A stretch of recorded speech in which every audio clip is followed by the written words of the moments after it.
Your man comes home and he's hungry. Would you wake up and make him a meal? No. Hell no, he can Be buy his own independent. shit. Be independent. No, he makes me a meal. What the f? I didn't hear your answer.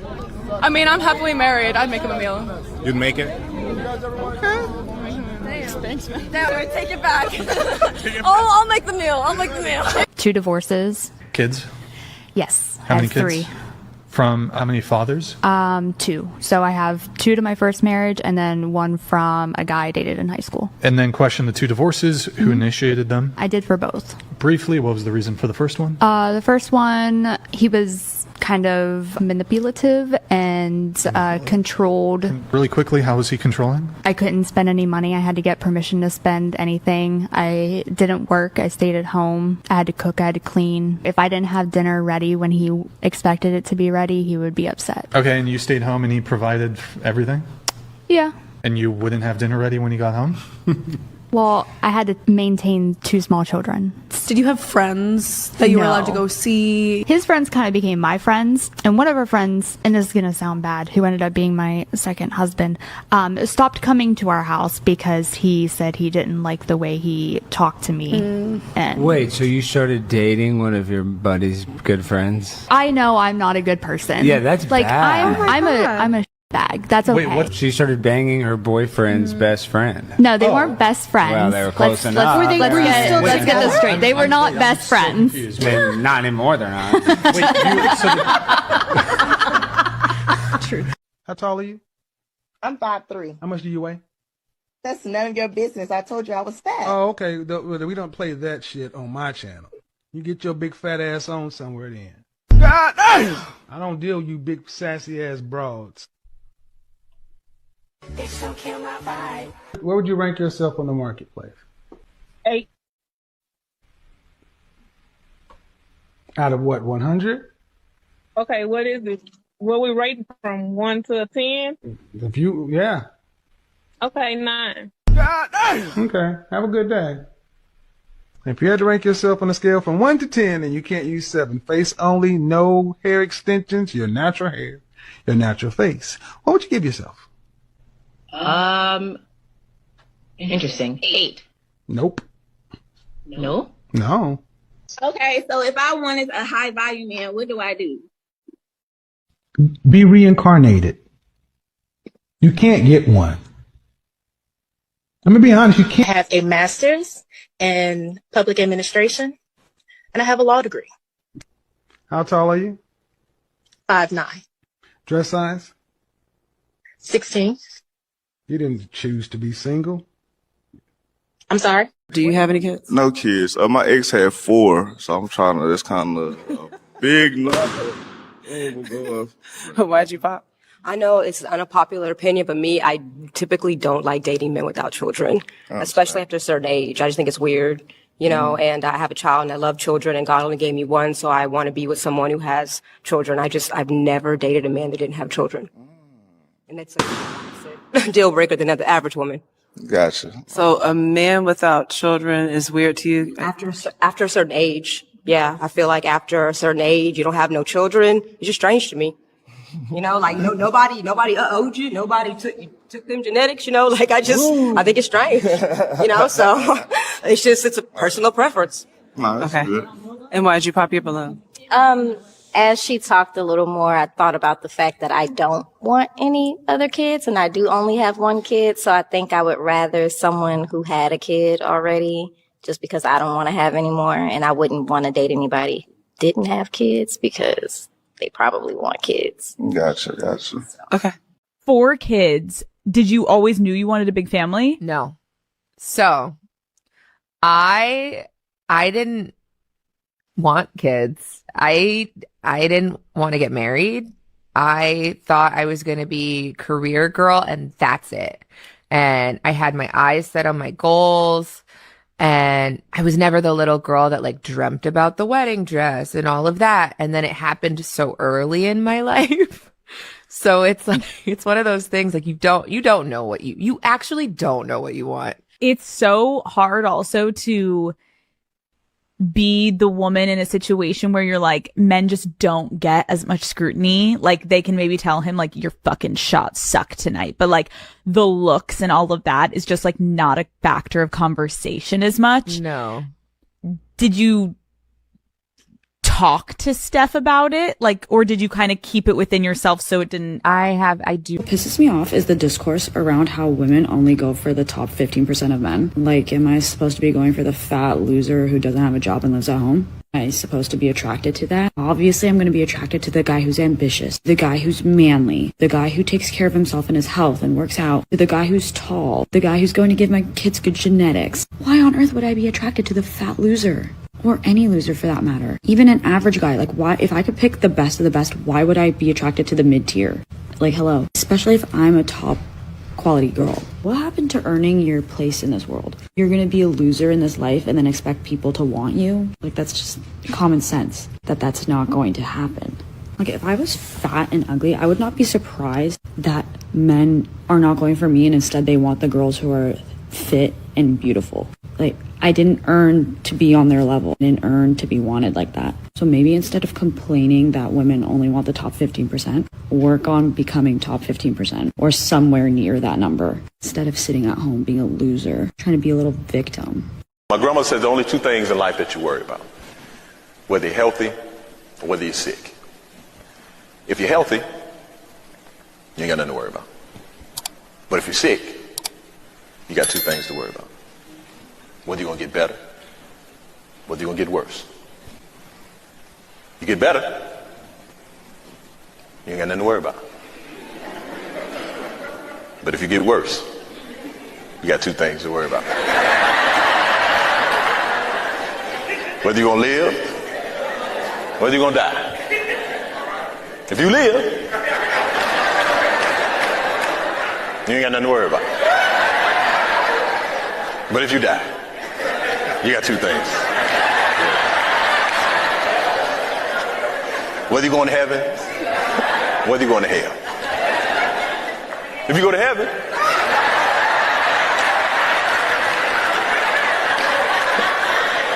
you ain't got nothing to worry about.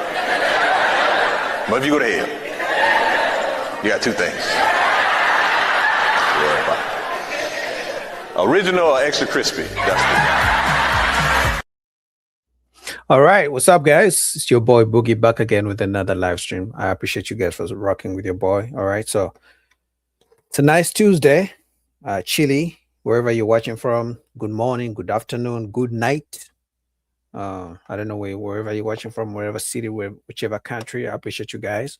So we have a lot of videos to go through, man. And also, at certain points, I'm gonna be opening up the panel.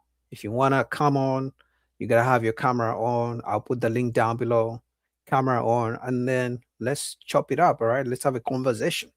Maybe some of you guys disagree with me. I know some of you guys in the comment section are looking for your queens, are looking for true love, are looking for the queen of your life, or a woman you're gonna spend the rest of your life with. I mean, she wasn't able to spend the rest of her life with all the men she met before you, but for some reason you think she's gonna spend the rest of your life with you.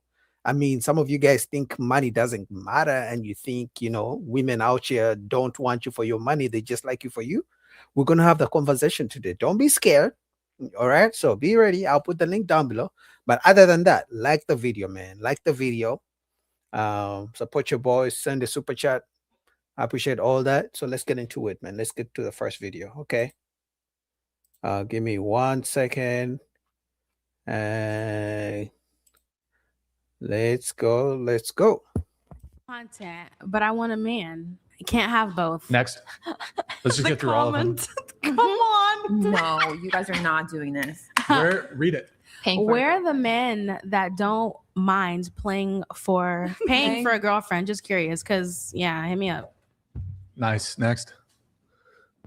Yeah, I don't think I know my OF got to go so I can secure a good man. Right? See? You get it. Yeah.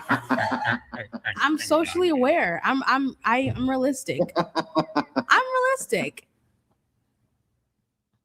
Oh, that's almost too much. That's facts. That is like I'm self-aware of the irony, and I Mhm. know it's ironic, but I'm going to say it anyway, even though I'm self-aware. I admit that one is pretty funny. Thank you. That one's funny. That one's funny. That's the point. good.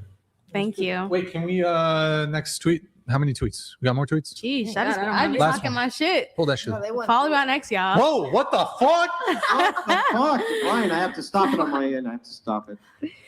I'm Wait. cutie. All right, you're good. You're good. You're good. You're good. It's okay. Wait, read it really quick. Read it quick. 2 out of 10 men like me for real. Accept and move on. Wait, when you say 2 out of, you mean 2 out of 10 men like you? Yes. For what is F for? For real. But yeah, 2 out of 10, meaning, you know, as far as attractiveness, like I said, I'm socially aware. Andrew, I feel like you're understanding that, you know, my personality. I'm trying to portray that as genuinely as I can. But 2 out of 10 men realistically are open about liking bigger women and or liking or accepting women that have OF and or That's true. have the money to want to be with a woman such as myself. So which is a small minority. So I'm definitely being realistic with my numbers. 2 out of 10 That's good. men would pursue and or pay and or lock in with me. That's good. Realistically. Accountability. Girl, you're beautiful. Don't say such as myself. Oh no, it's not a negative thing. It's realistic. Yeah, I know I'm gorgeous, but some men may not think so, and some men don't think so, and that's realistically speaking. I can't get everybody. Well, it's okay. Well, look, you seem like you are something of a realist, right? I'm just going to be direct with you. The men who you think don't think so, what do you think they're basing it on? Because they're broke. So, who don't think so? social beauty standards.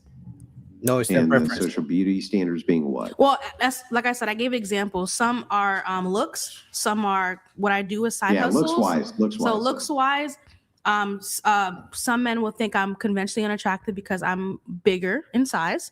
Some men will think I'm conventionally less attractive. This is some because I'm black. Some men will find me You're black? I know, right? I'm I Haitian. thought you were like. Yeah, I'm Haitian. I'm Sorry. yeah, Black Oh my God, American. I'm I gotta Haitian. shut this. Yeah, Brian, I know what you're. Stop, Brian. But I'm not. He Andrew. knows what he's doing. Brian. He knows. Brian. Andrew. All right. So back to this. Conventionally, when you say convention, oh, by the way, never mind. Conventionally unattractive, you say. Oh, okay. Keep it. It's all good. Hold it. It's all fun. So, but conventionally unattractive, what do you mean by that? You say because you're heavy, right? Right. Have a few extra pounds. I eat A fluffy. few? What have you? A few extra pounds? A few? Come on, man. And she's a gorgeous African queen or black queen. She has a nice face, but she would need to lose about 100 pounds. Conventionally. What does that mean, fluffy? Fluffy. It's just another term for plus size. What is, It's another term for plus size. She's Andrew. She's curvy. Yeah, curvy, She's plus curvy, size, curvy. thick, She's big. or She's what curvy. have you. Like just no, bigger. that it's not the She's a idea of saying BBW. fluffy. Like Period. fluffy means overweight. A big, That's not my beautiful woman. Period, Ryan. That's Clip right. My contention Clip that. isn't that fluffy means overweight. My I'm a contention is I BBM. eat fluffy. A big, Why, beautiful man.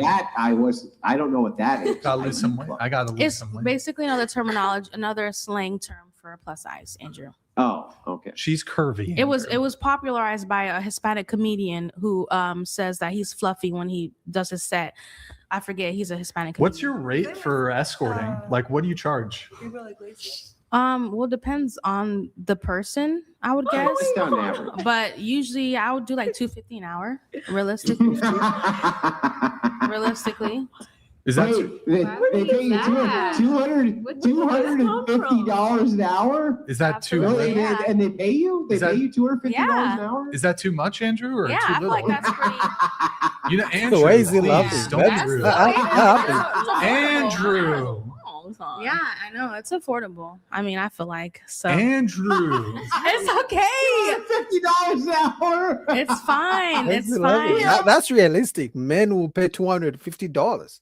I mean, men spend $250 on dates and get no booty. They don't get to clap them cheeks. I mean, so clearly some men will be willing to spend $250 on her. to clap them cheeks. How I much I agree- can come I out and believe fill it. my deck for $250 fucking an hour? Fill my what? What do you say? Build my deck. Oh Like fuck! Holy shit! Oh, okay. Yeah. I mean, we're being real. That's I mean, just wild. hey. Like $250, really? Yeah. $250 an hour? Is that That's too like, much? That's like Or is it too minimum. little? That's minimum. That's minimum. Well, Yeah. What's the maximum? The maximum depends on if they want to spend gifts. If Like, they what want if to he wants to shopping, like if do a they wanna- Cleveland steamer?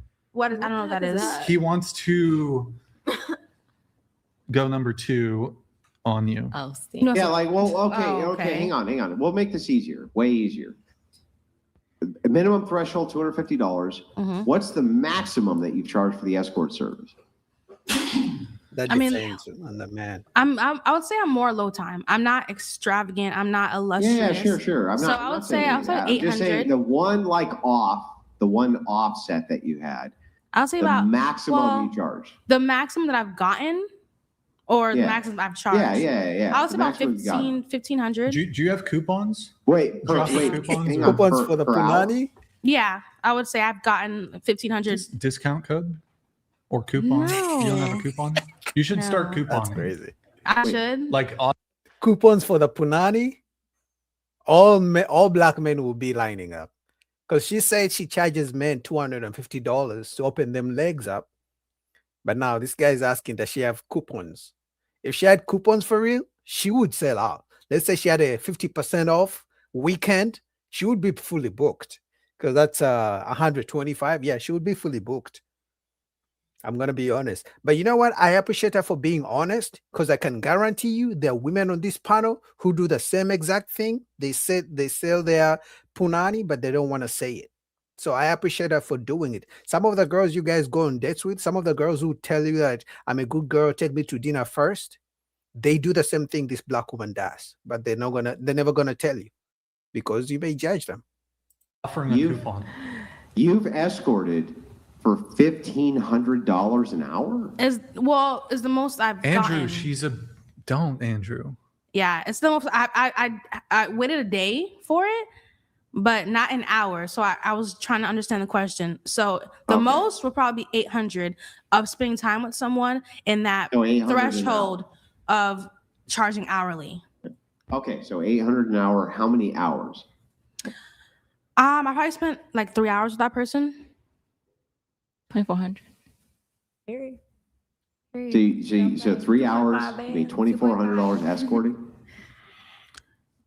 Oh, okay. So in minimum is 250, but No, I get when I that. was spending time with this person and they're paying me hourly, they gave me Yeah. more money, but it didn't pass Is 800. there a But I military didn't charge discount? 800 an hour. Does that Is- make sense, Andrew? Is there a military Yeah. discount?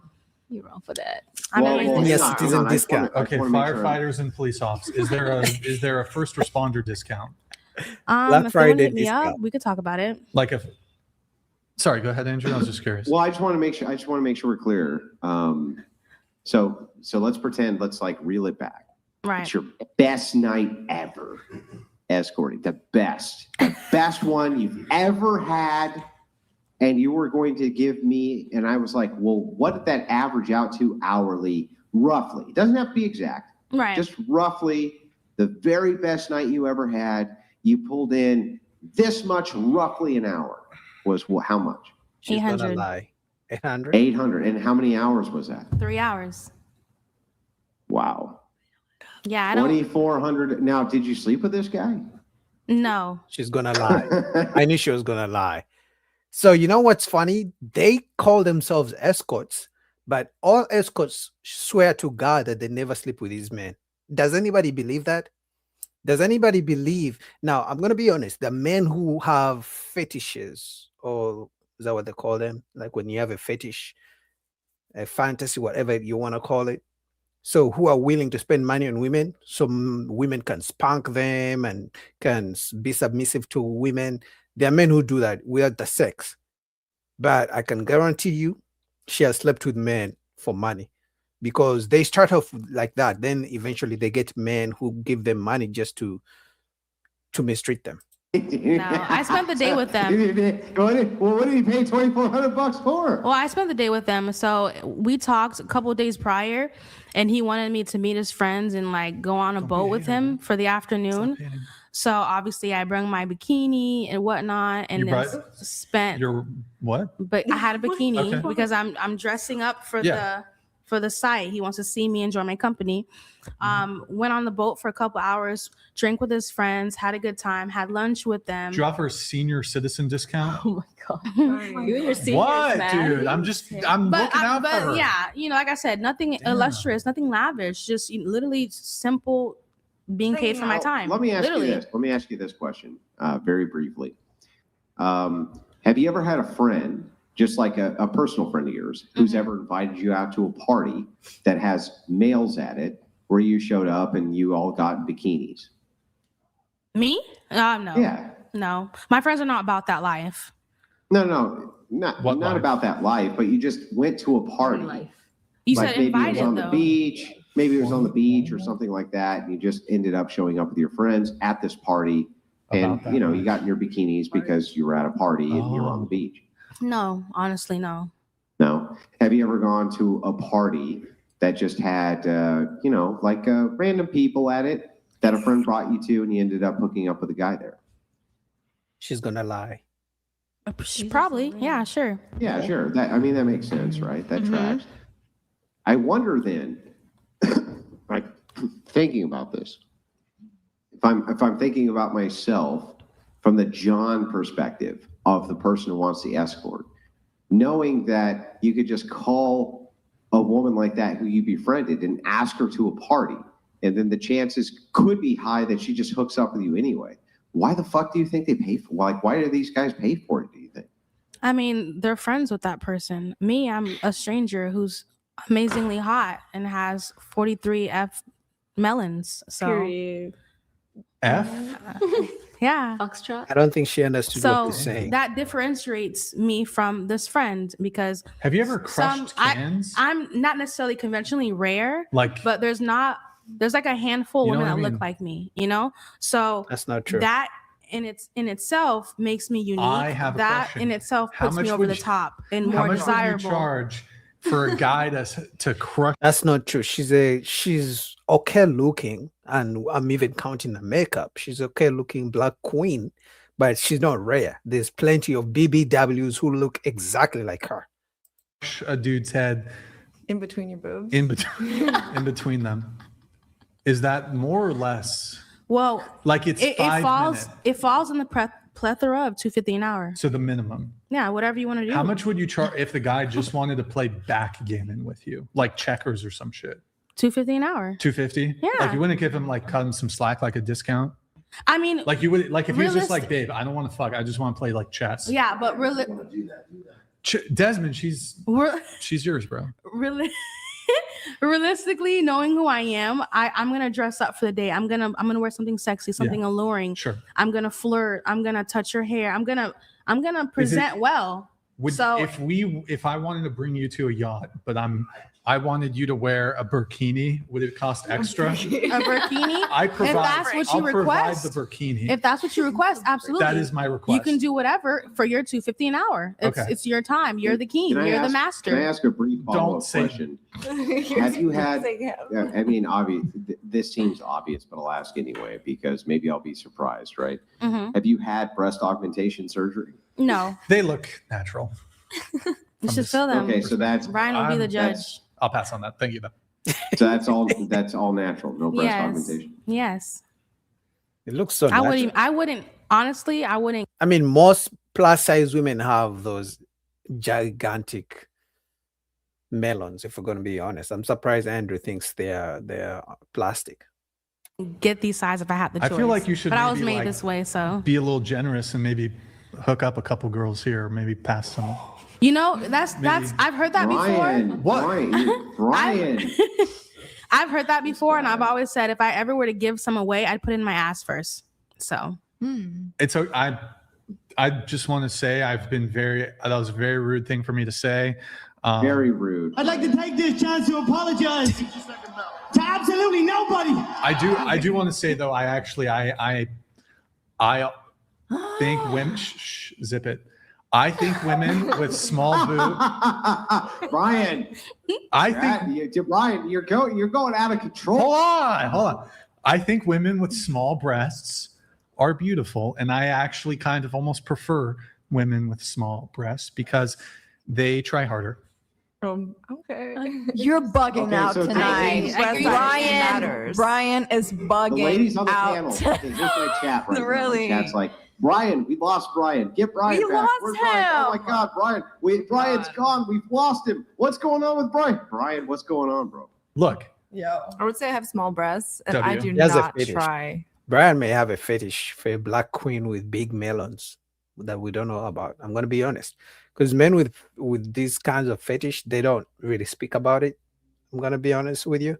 They keep it on the... And Brian could be one of the guys, I don't know this for sure, could be one of the guys paying this woman $250 to do whatever he wants to do with her. But you know what's funny? In 10 years' time, this woman is going to ask God for a good man. In 10 years' time, after selling a punani for $250 an hour, in 10 years' time, she's going to be asking God for a good man for marriage. Harder. Well, that's on you. Try No, harder. it's not. In what Where's harder sense? In what sense try harder? They just do. I don't think that's Like true. maybe when he means like Hey, push-up bras, try- or no. he means like No, I don't putting things want- in there. no. That's No, trying harder. I think he's technically. talking about like effort and like. Well, trying he to should have wow. specified. Because I agreed with you. Anyway, shout out to whatever podcast. So if any of you guys have $250, this woman is all yours. She says that's the minimum, $250, and then you get to clap them cheeks. Or you can get your $250 and try to take other women out for dates, and there's no guarantee for the punani. Because let's be honest, all men who take women on dates, at the back of your mind, you're hoping she'll open them legs. Let's be honest. Let's not lie. And the woman already knows. No man walks up to a woman and says, let me take you to a date just for the sake of it. Otherwise, if you're taking women out for the sake of it and spending your money, why don't you give that money to the homeless? Why don't you donate that money to somebody who actually needs it, to the poor or something? You know, but anyway, shout out to you guys who are watching. Please like the video, subscribe. We're cooking. So let's go to the next video real quick. Let's see. Where should we go? All right.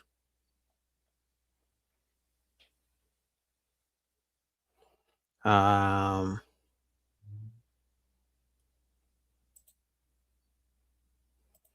right.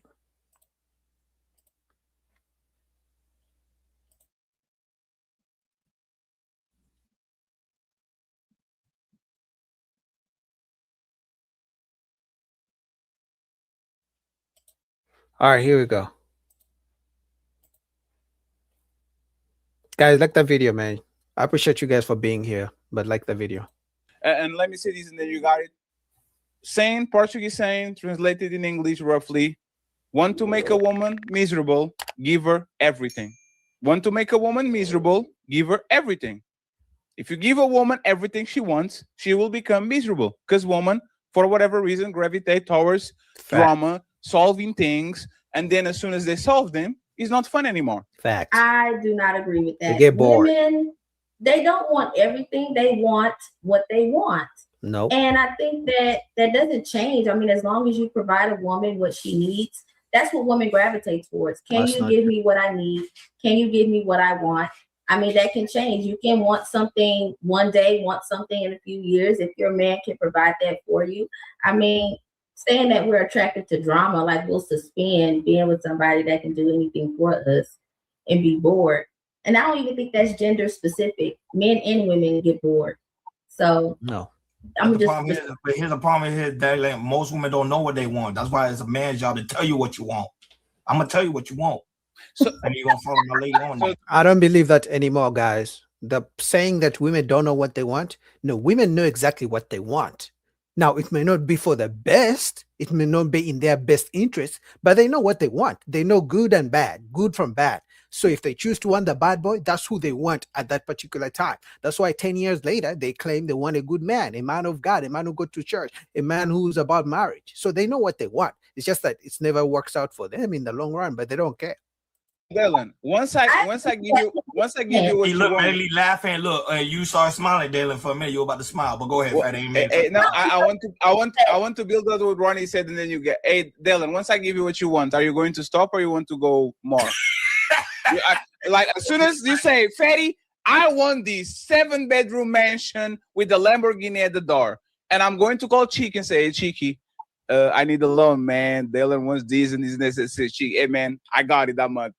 Massive producer in Atlanta. You got it, my brother. Just pay me 2030, right? And I give you this. And now 6 months go by, 1 year goes by, 2 years. Are you going to stop or are you going to move the goalpost and ask me for something new again? Exactly. Wait, I'm confused about that question. If I ask you for something that I'm sure you can So give you me- wanted something, right? Let's go for something that is more like not the mansion Lamborghini. You talk to me and you want a pair of red bottoms and a trip to Paris. And I give you that. I say, oh, hey, I want to make my woman happy. She behaving well. Let me reward her. I guarantee you she's not going to want another pair of shoes and go to Tokyo next year, right?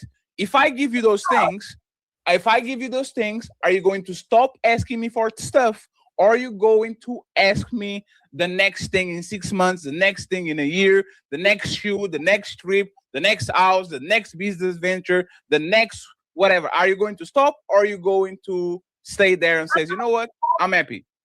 I'm going to continue. If you're talking about buying me some shoes and taking me out the Is it mine? No way. That's country and we're in a relationship, I'm hoping that's what you're speaking from. Like if we're in a relationship, what I'm getting. Why would I stop there? I'm gonna keep going. I want to go to Santorini next. I want to go to. I'm happy. I'm going to continue. If you're talking about buying me some shoes and taking me out the country, and we're in a relationship, I'm hoping that's what you're speaking from. Like if we're in a relationship, what I'm getting. Why would I stop there? I'm gonna keep going. I want to go to Santorini next. I want to go to Honduras next. I want to go to Brazil next. I want to Because go. women are never satisfied. It's not about satisfaction. This is about rewarding. It's like if you can do these things, if I'm asking you and you say, sure, babe, let's go do this. What is the problem? It's not about, well, I'm feeling unfulfilled. It's actually, I'm feeling so fulfilled and we're enjoying this time together that you are allowing because I want it. And that's why you're with me. Why can't we enjoy these moments But then together? what happens when he says no? I Then she moves on. I don't look at it like if he was to say no, like it's no just because I want it or he feels like I'm being greedy. It'll be a no because, oh, I have to go out of town, or no, we can't go because we have this thing to do. It'll never be a no. It may be postponed, but at the same time, I would never ask for more than what I'm able to receive. No. See, the problem with women asking men for things is that it never stops. That's number one. And then number two, let's say you spend $200 on a woman and she knows you spend $200, I can guarantee you the next time you spend money on her, she's going to expect you to spend more. That's the issue. They keep wanting more and more and more and more and more and more and more. If you buy a Toyota Camry this year, next year she's going to want a better car, even if this one still works. And then they have something they do whereby they give you a gift first. Let's say she gives you a gift of $50.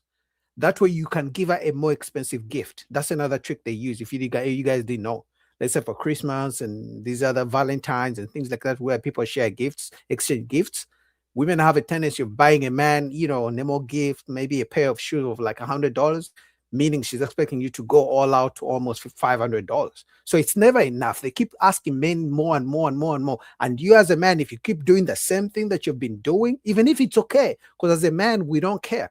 A woman could literally cook the same meal and we wouldn't have an issue with it. But women, they get bored. So it's not postponed. It's denied. It's not, we go next year. It's denied. You get the absolute no. No, we are not going to Ibiza. No, it's just denied.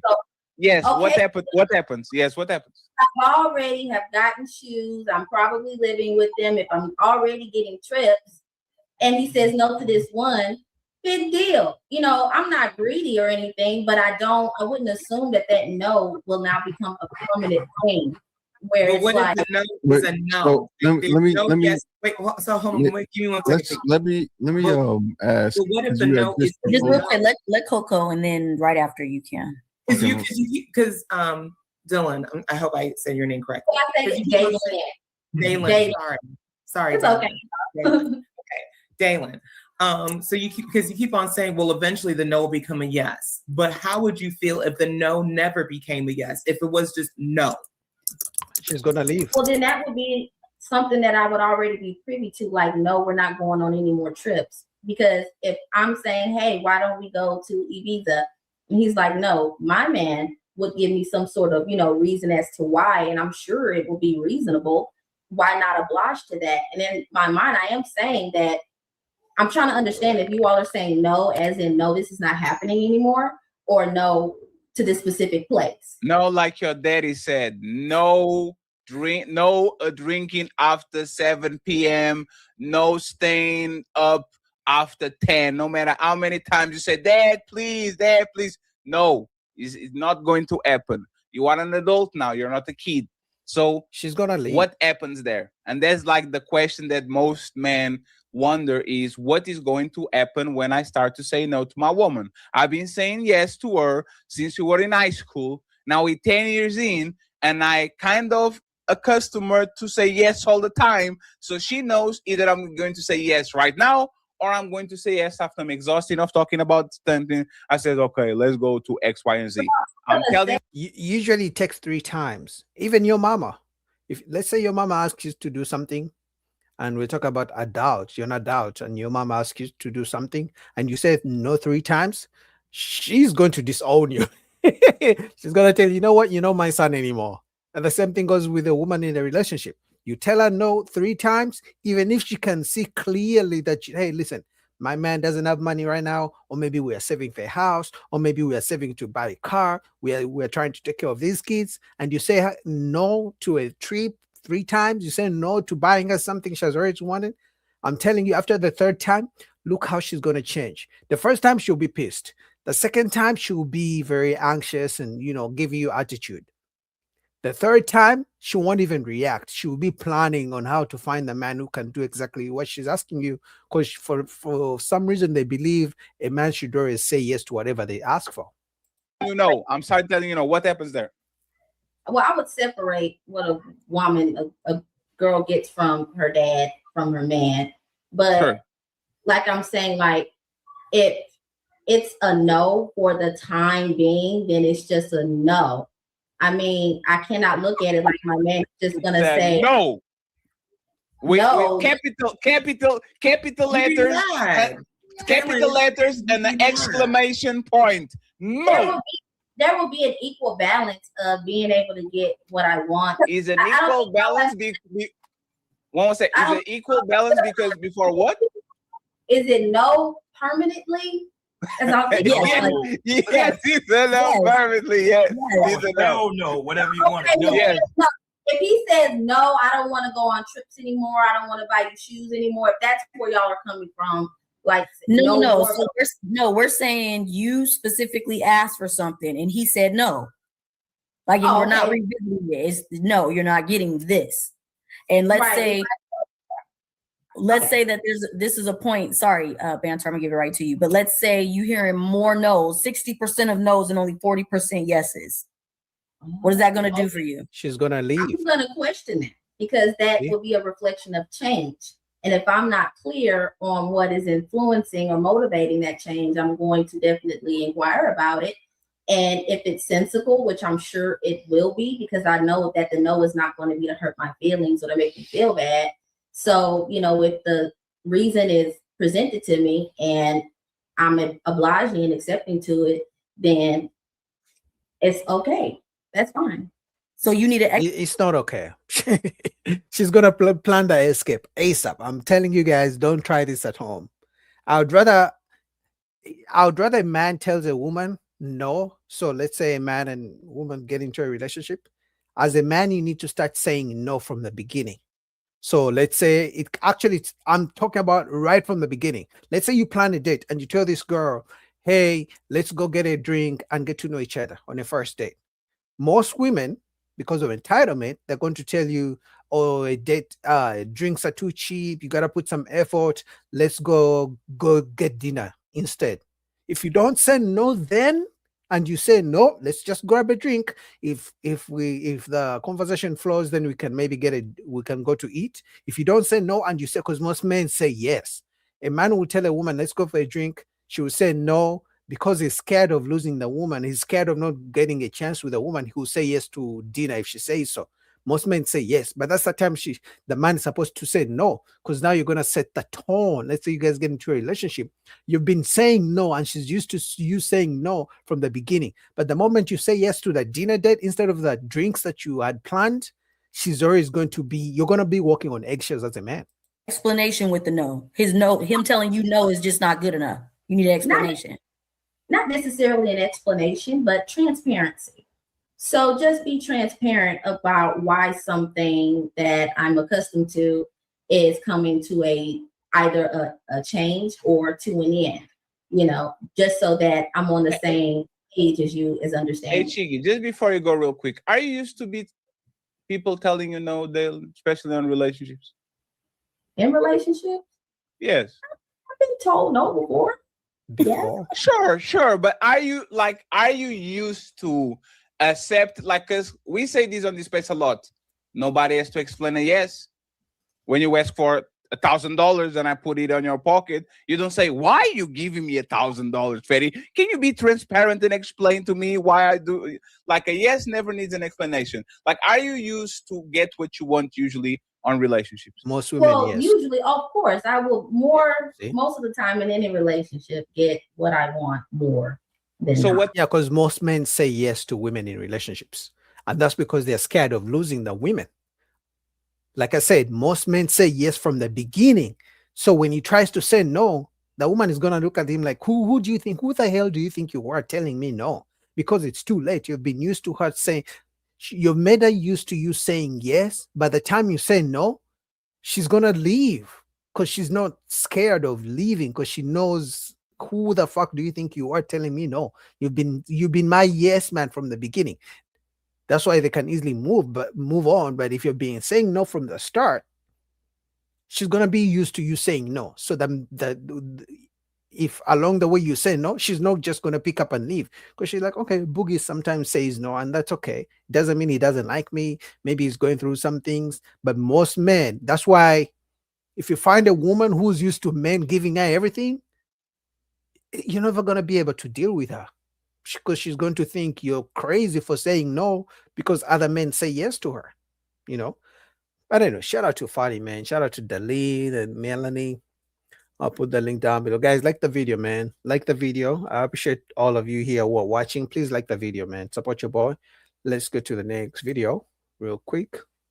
And I'll be opening up the panel very soon, because I know some of you guys be watching in the comments. You disagree with me, but you're scared. But I'm gonna give you a chance to come on and, say whatever you gotta say. But let's get to the video from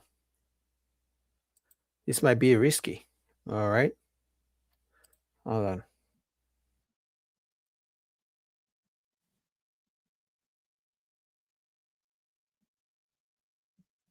All right.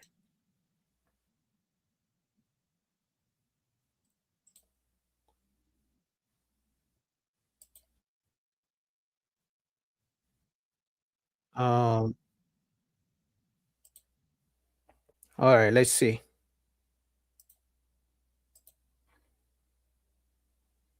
Like your non-negotiables type shit.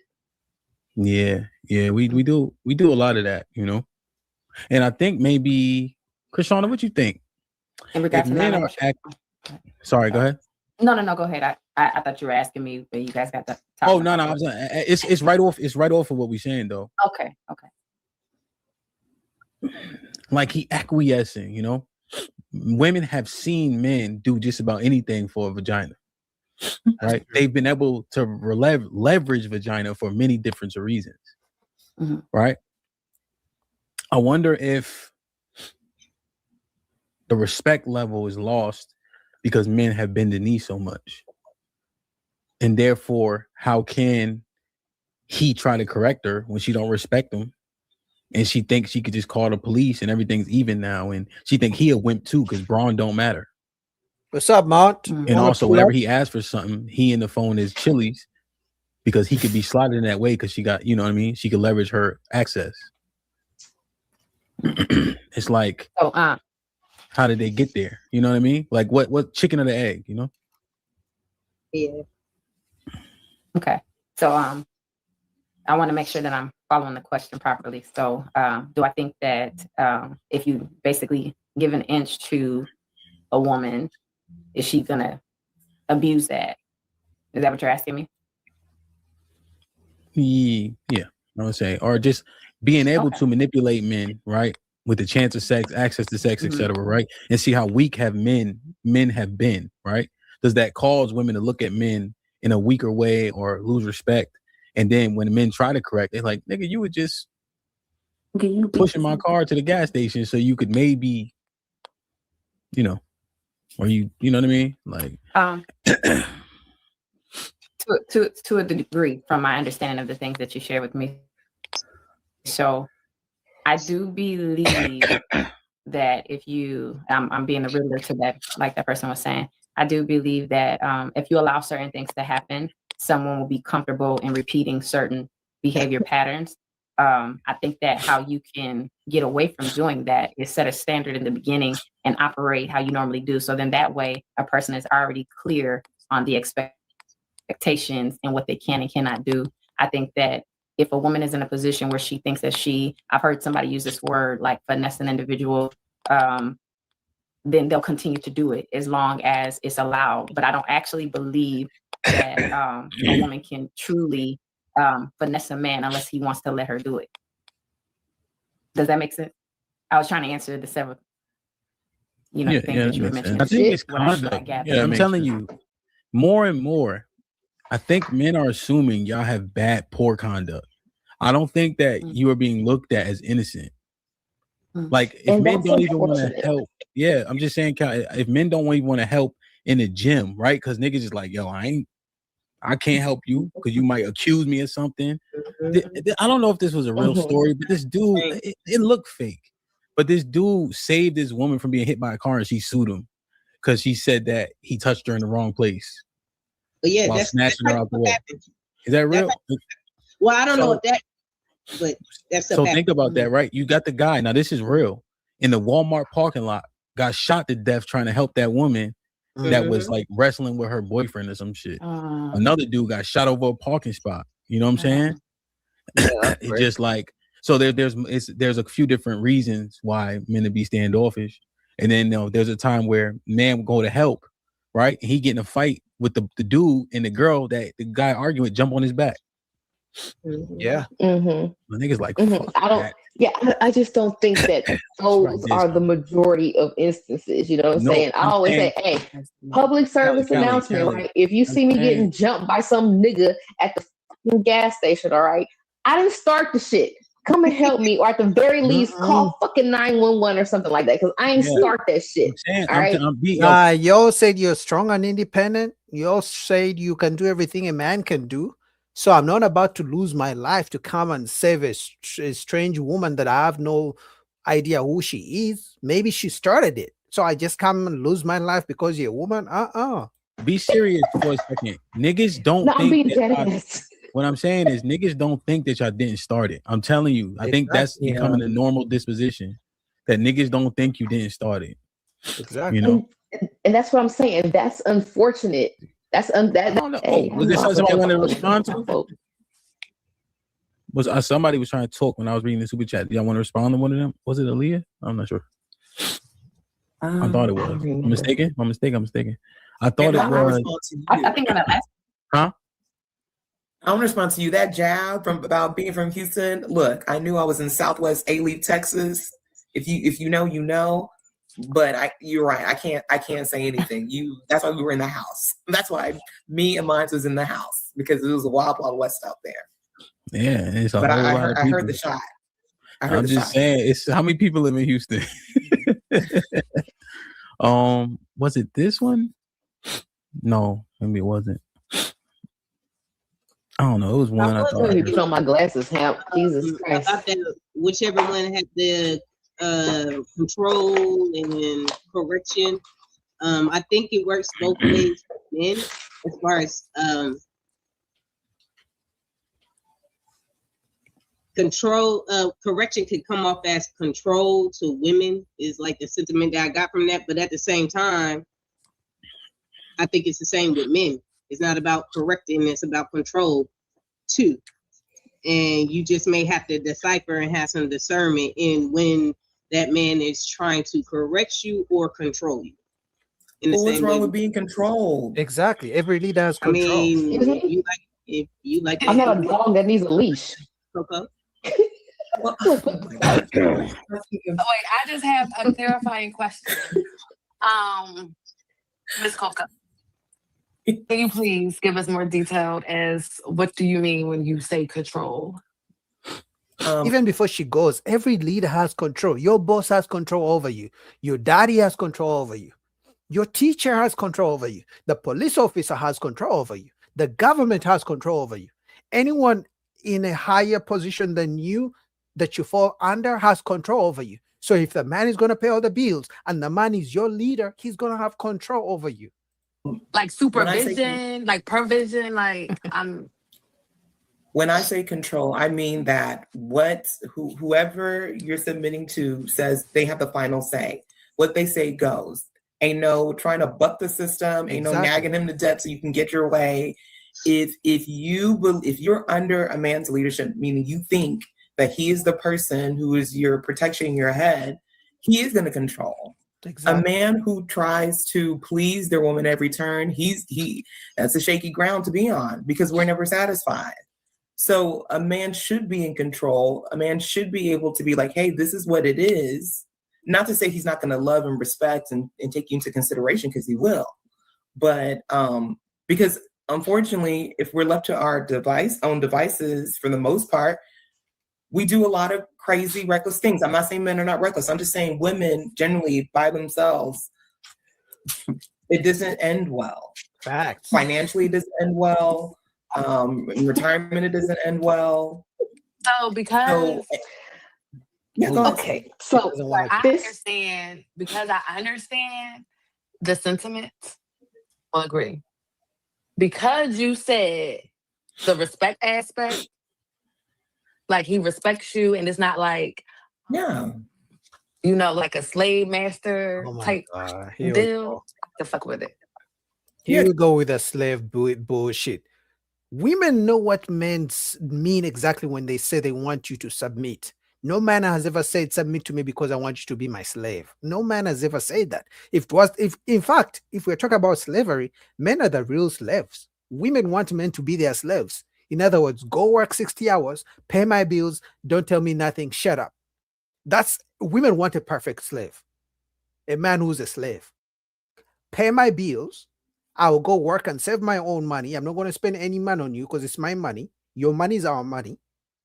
Cook for me because I'm a princess, because she's working 9 to 5, so she can't cook for the man. But the man should work, pay her bills, and she'll give him sex when she wants to. And he should never correct her. He should never say nothing, never hold me accountable. In other words, pay my bills, shut up, you slave.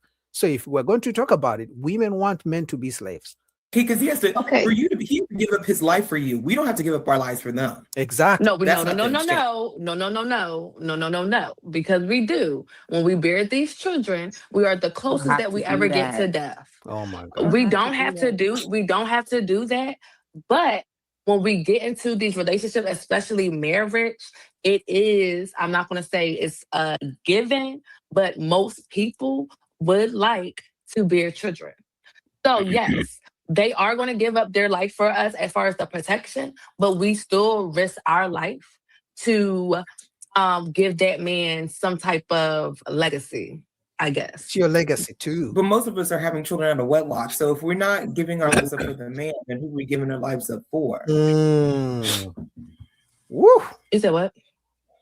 Well, most of us are not having children in wedlock. Well, So I'm if talking we're about giving our, talking about specifically in the relationship aspect because we were talking about relationships. No, but so when answer- we're talking about Yeah. relationships, Mhm. and you said, you know, he's going to control. I could get with that. You also said that he gives us protection, and when I think about relationships and marriages, I think about, okay, yes, he's giving me protection. And when I enter this covenant or this commitment or this partnership, whatever the word is that makes people feel comfortable, I'm also giving him something as well. And when I give him What that is life, that? I am risking. So I think I'm not going to say it's an equal exchange, but there is some type of exchange. well, Yeah. I'm coming from a biblical Coco, worldview that you a say man it, is. say it more concise, right? So Yeah, I well, tried. sorry.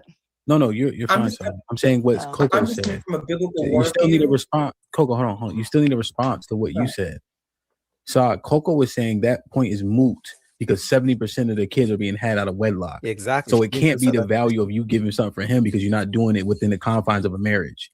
So who is it actually for? For them, Hmm. they have kids for themselves. But if he's Get child support. protecting you and we're not married, because that was the thing It that still you be said the about same protection. because it still would be the same because traditionally a lot of people are steering away, unfortunately, from marriage and are But that's doing not what is the it called, tradition. like common law. The marriage So rate was it- up. Tradition is people being married, even if they're not married. At least they're staying under the same household, the same roof. Man, woman, kids. But what do? They have kids. They kick the man out so they can get child support.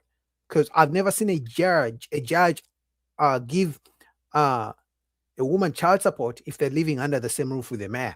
Because the man is already there providing. But the reason they kick the man out or they break up with a man is because they know they're gonna get child support. Last year. Okay. So yeah, common law, marriage, it's still some type of protection, and you still, I don't know, risking your life. They risking their life. Life is being risked. Well, no. So the man in the marriage, right? He's supposed to give his life for his woman. You were saying that they potentially can lose their life for the child. Coco was saying, well, that's moot because they're not having these children in relationships. Okay, but if I'm still getting confused because if we're talking about relationships, then why are we bringing outside relationships? Because most of the kids are outside relationships. Exactly. Okay, but we're talking strictly about relationships. So if we're talking strictly No, about you relationships, said babies. I thought you said having babies. yeah, because we're talking about the aspect of marriage. So if we're in a marriage or a committed relationship or whatever, a partnership, if the thing is he's giving you protection, you're also giving him life. So But yeah, I do life? understand that certain people have these Most. relationships. Most.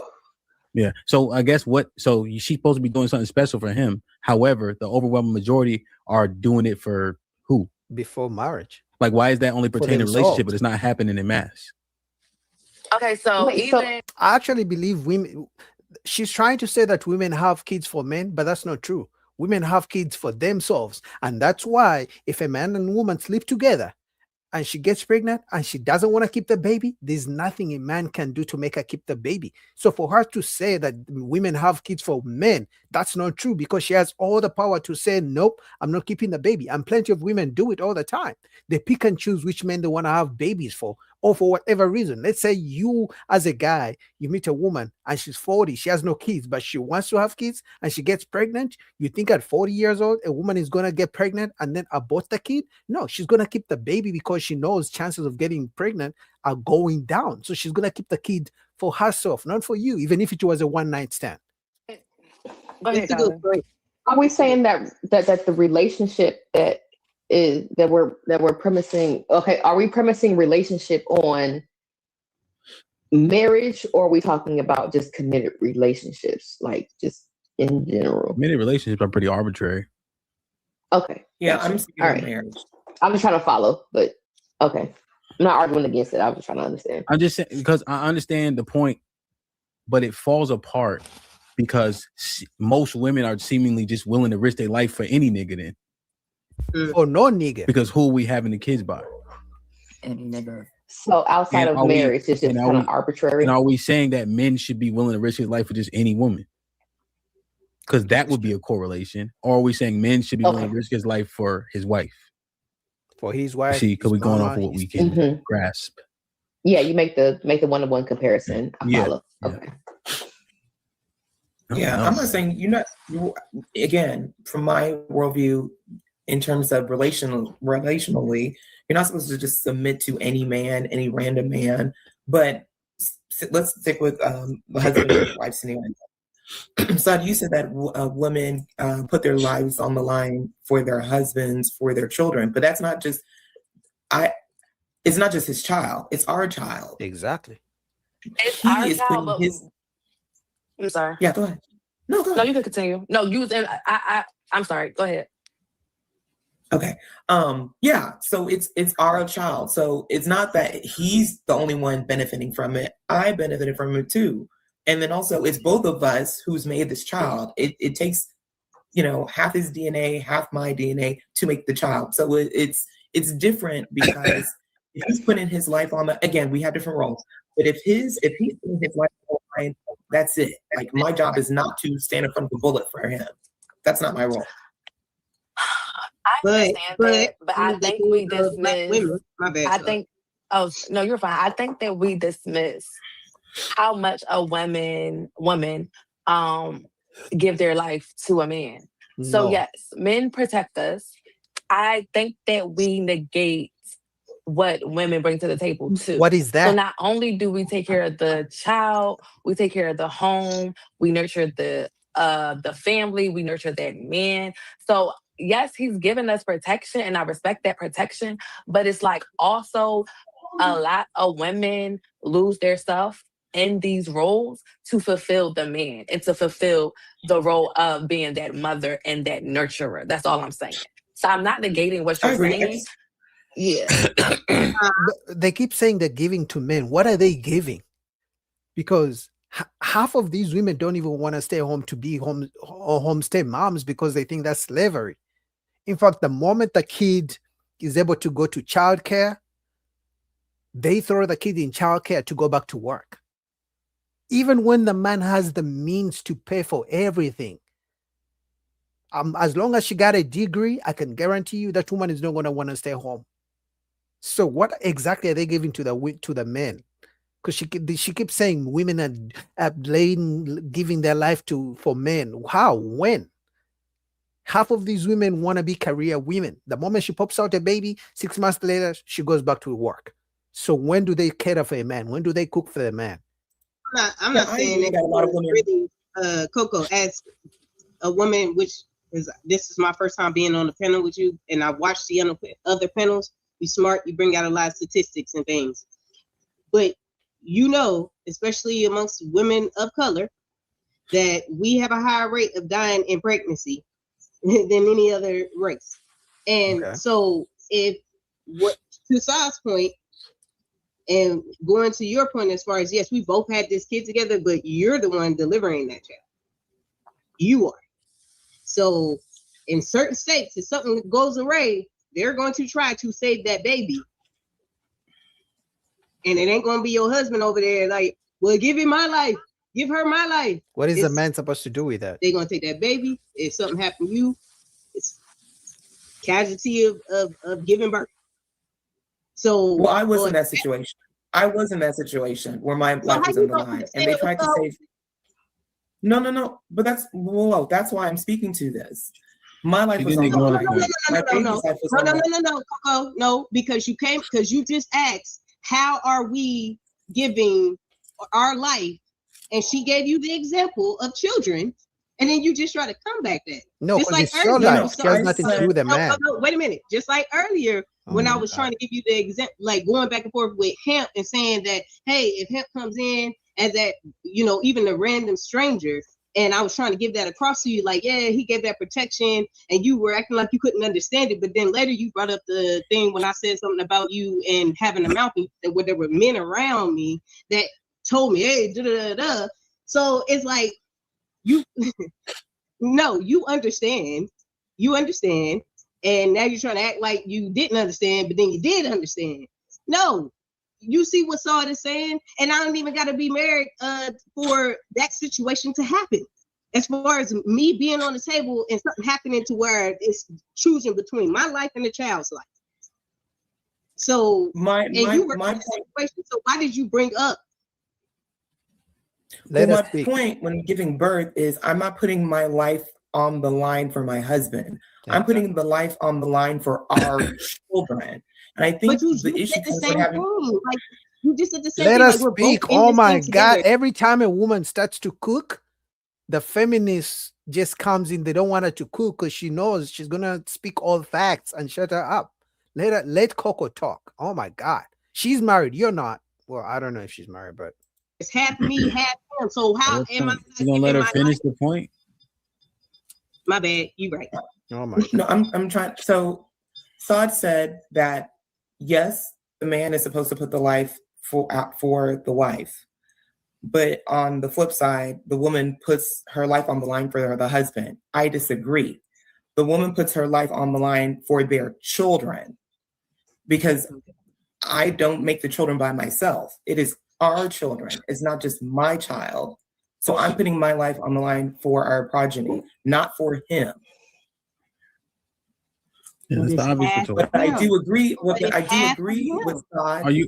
Are you saying it's 1-to-1, Alexis? And so you're saying that him giving his life for you is the same thing as you potentially giving your life for the child? That's literally what they're saying.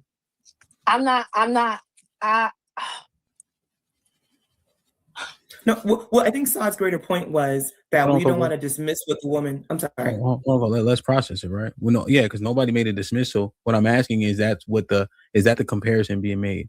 Him dying for you is the same thing as you potentially dying when giving birth to your child. It's not the same thing. That was one of the caveats that I brought up.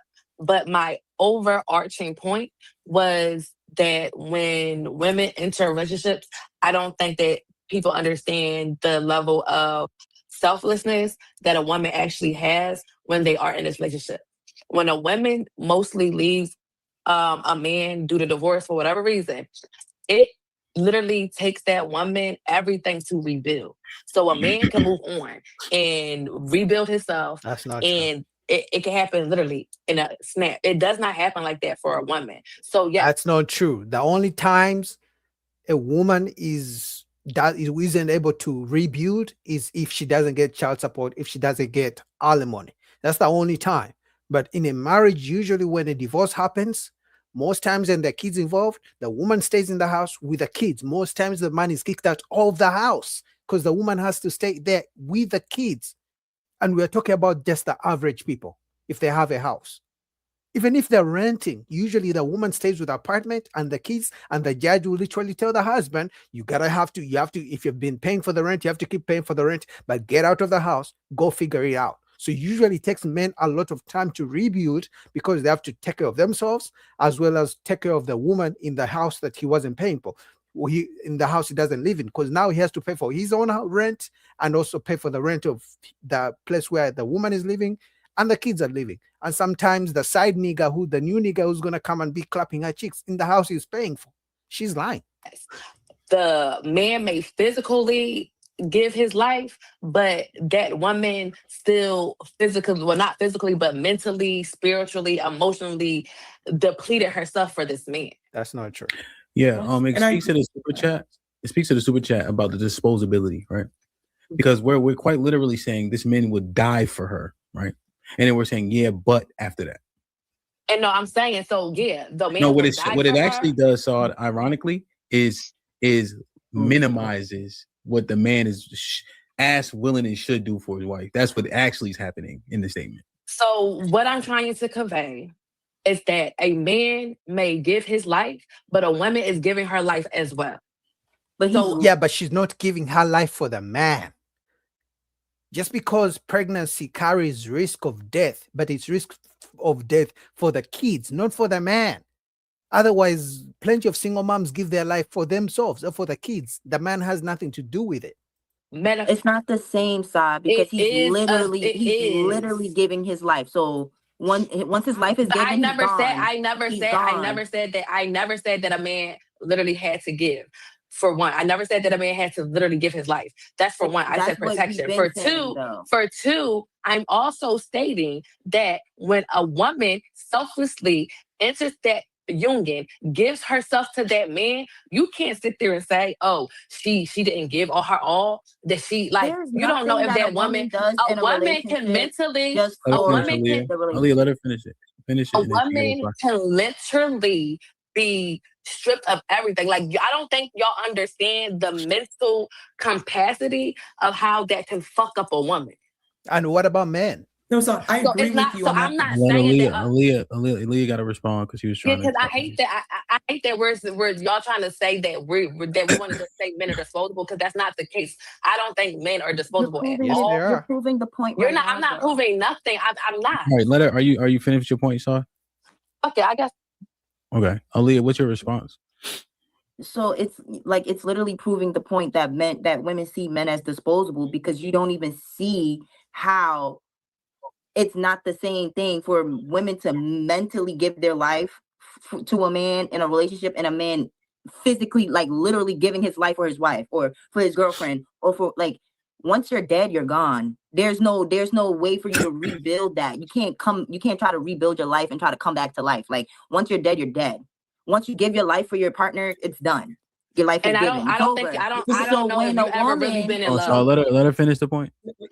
So when women try to equate them mentally giving themselves to their man or like whatever, like once trying to make that comparison, it just takes away from that greater sacrifice that men do for women with for that, like giving them protection. Like that's a sacrifice. They're literally giving their entire life. So everything could be stripped from them. The same way you feel like everything is taken from a woman when she gives herself to a man in a relationship, or how everything's just taken from her and it takes a really long time for her to rebuild that after she exits that relationship. There is no rebuilding for a man once he gives his life for a woman or for his woman. Exactly. So it's literally not even on the same level. It's not even in the same ballpark. Again. And I don't know if you guys know that if you die for your woman today, let's say she gets into some shit, she gets attacked, or she pisses off people, she talks her crap because she knows the boyfriend, her man, her husband is gonna protect her. I don't know if you know that if you die today for your woman, in 6 months, she's gonna be bending over for another man. I'm gonna say that one more time. I don't know if you know that if you die for your woman today, in 6 months, and I'm being very generous with 6 months, it could be 6 weeks. Because remember, women, you always usually have men who are hitting on them. They keep them in the friend zone just in case they want to move on. But I can guarantee you, if you're not ready for your woman moving on to the next man, once you die and the man claps her cheeks in the same house that you are paying for, with your kids in the living room, and she has the new man in your bed, in your bed, because now you're dead. It's not your bed anymore. It's her bed, and with whichever guy she brings over. If you're not ready for that, please don't die for a woman. I'm letting you know right now, because I can guarantee you're gonna die for her. She's gonna bring a new man in the same bed that you bought, and he's gonna clap them chicks. I'm telling you right now. Once again, for the second time, I never said a man to have to lay down his life for a woman. But that's the premise. No, We don't. That's, understand but that you didn't I don't say it, care. but I don't this we're care. Okay, so responding this to is what, the and I'm super chat. responding, and I'm telling you what I'm saying. So I don't care what I don't care. I'm saying what I'm saying. So it's like, but that's the I don't point. understand. But no, because we always want to make things so black and white, and we never want to look out the box. Like, I don't know if any of y'all ever been in love or really been in like selflessness to a man to know how that is. But I mean, hey, I don't know. Can she tell us what it means to be selfless for a man? I can't wait to hear that. Go ahead. Can I respond to Sadia real quick? Because I don't want to lose the point that she made. It's not that what women do is less than what men do. It's just different, and it works together. That's all. And I'm I saying. understand it, and I agreed with you, Coco. That's what I'm saying. Yeah. So I agree with you, I just and want to I make sure agree that you with understand that I understand what you're saying. Yeah, and I understand what you're saying. We understand each other. I don't know what the hell everybody else is understanding.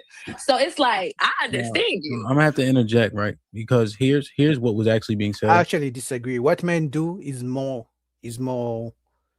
is more serious. What men do is more important.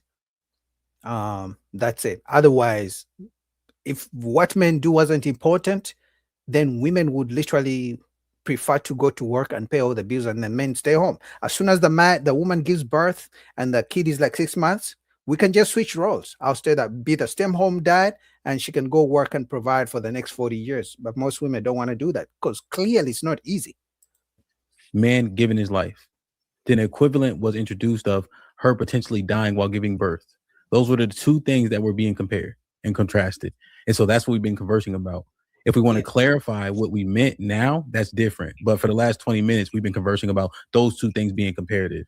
Go ahead, Alexa. And that's sorry. No, that was the and you said that so eloquently. That's what I was gonna put out there as far as the comparison. Like maybe it was a fair comparison, but it was a comparison all the same. Just like how we talk about what women bring to the table and how sometimes it may not be equivalent to what the man can bring, but it still has value, it still has worth. So that's how I saw the point of view of bringing that into the equation. No one said that what women bring is not of value. We're just simply saying because men are willing to die and for a woman, but also willing to provide for 40, 50 years sometimes, work themselves to death. Because in fact, I believe the statistic that married men, husbands, die faster than women.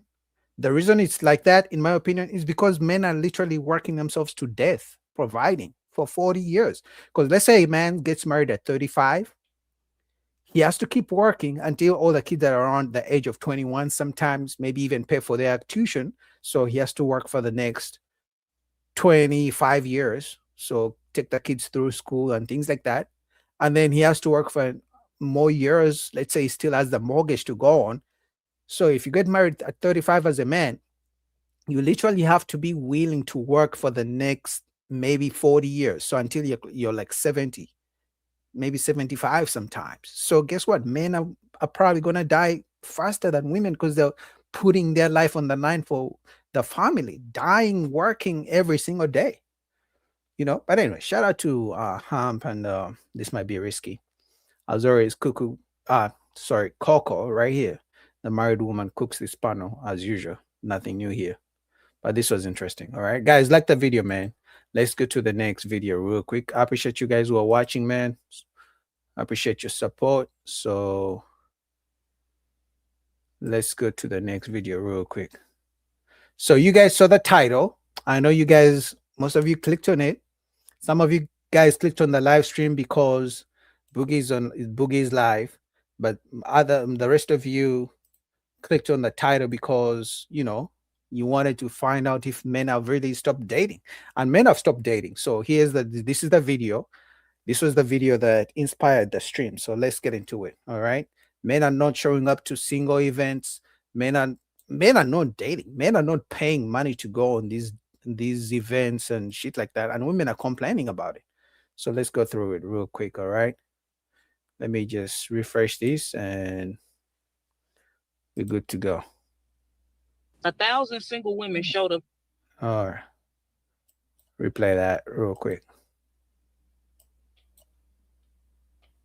1,000 single women showed up to a church singles event. And only like 20, 30 men showed up.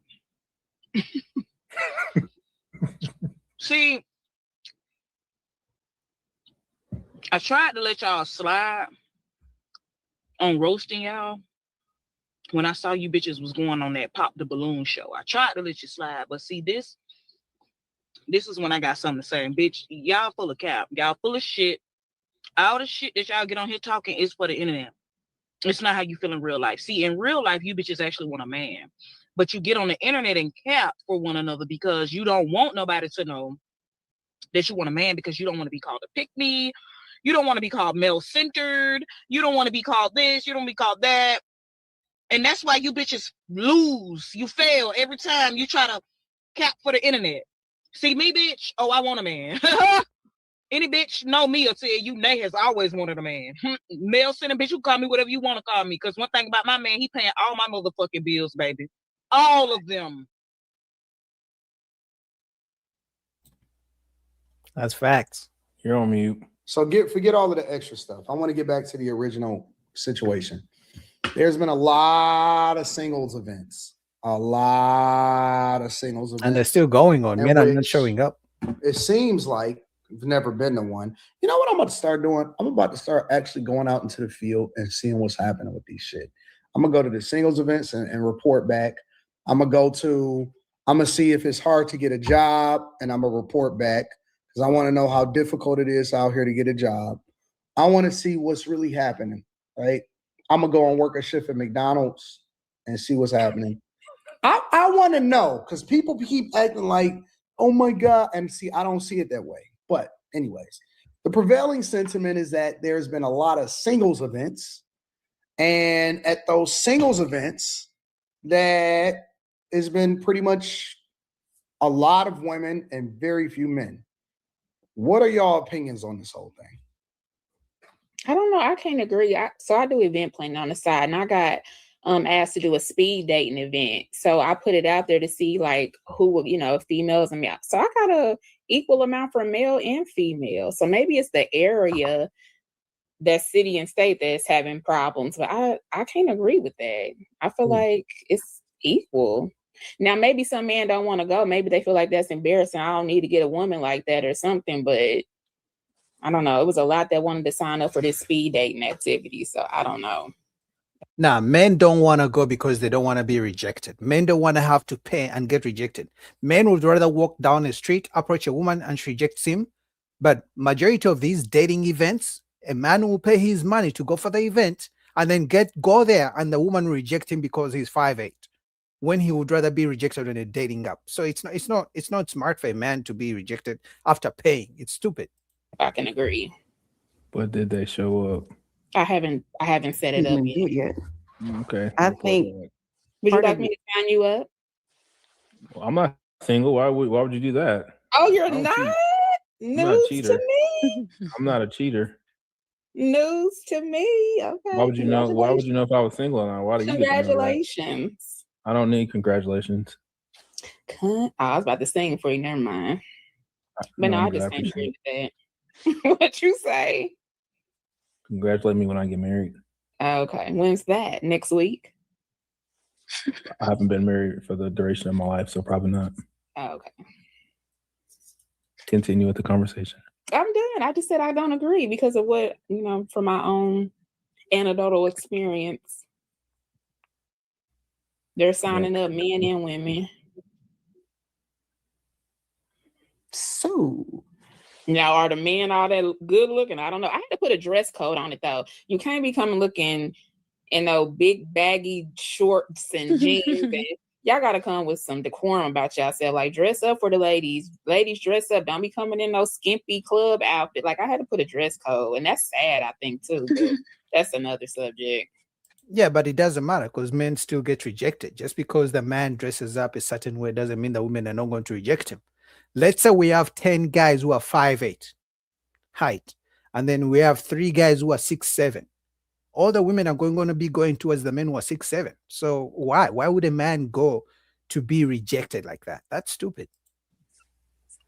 I think where you advertise or, who the target audience is will take care of a lot of that. I think that if there was a bunch of people showing up to the singles event, a bunch of women showing up to the singles event, a lot of that has to do with the fact that it's at church. I think mostly women are at church.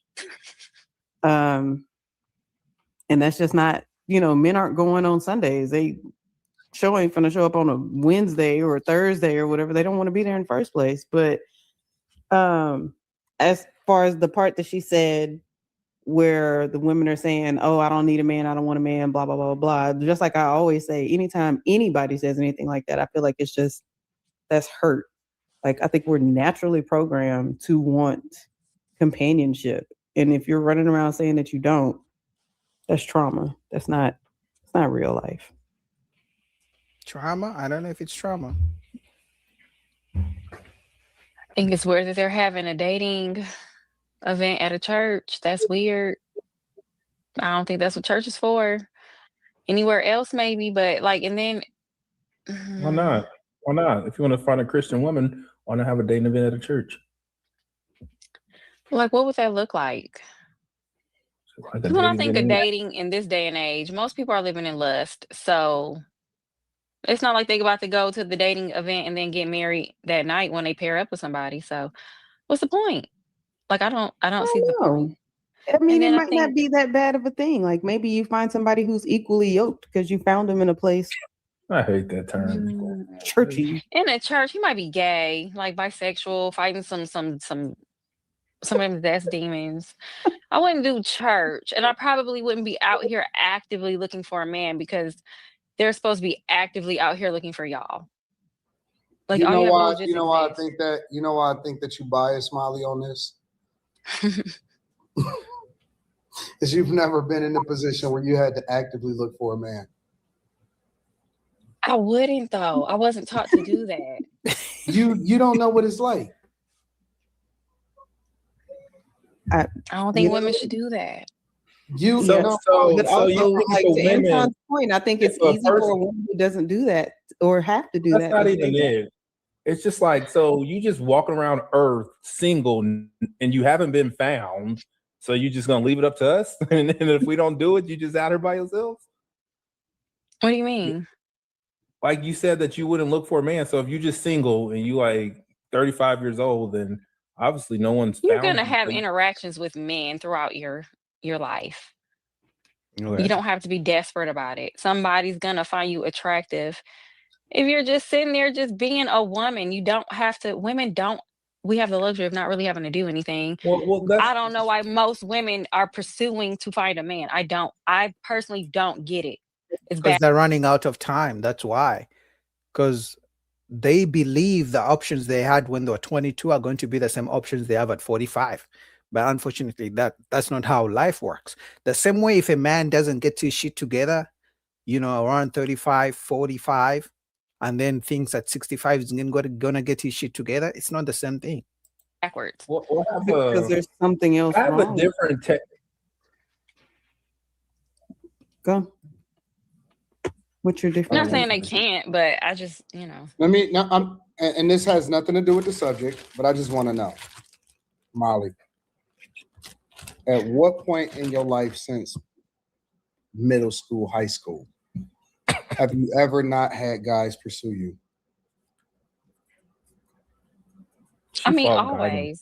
But All women it's get not pursued. because of me. It's because I have No, a I'm vagina. just you know? curious. I'm just curious.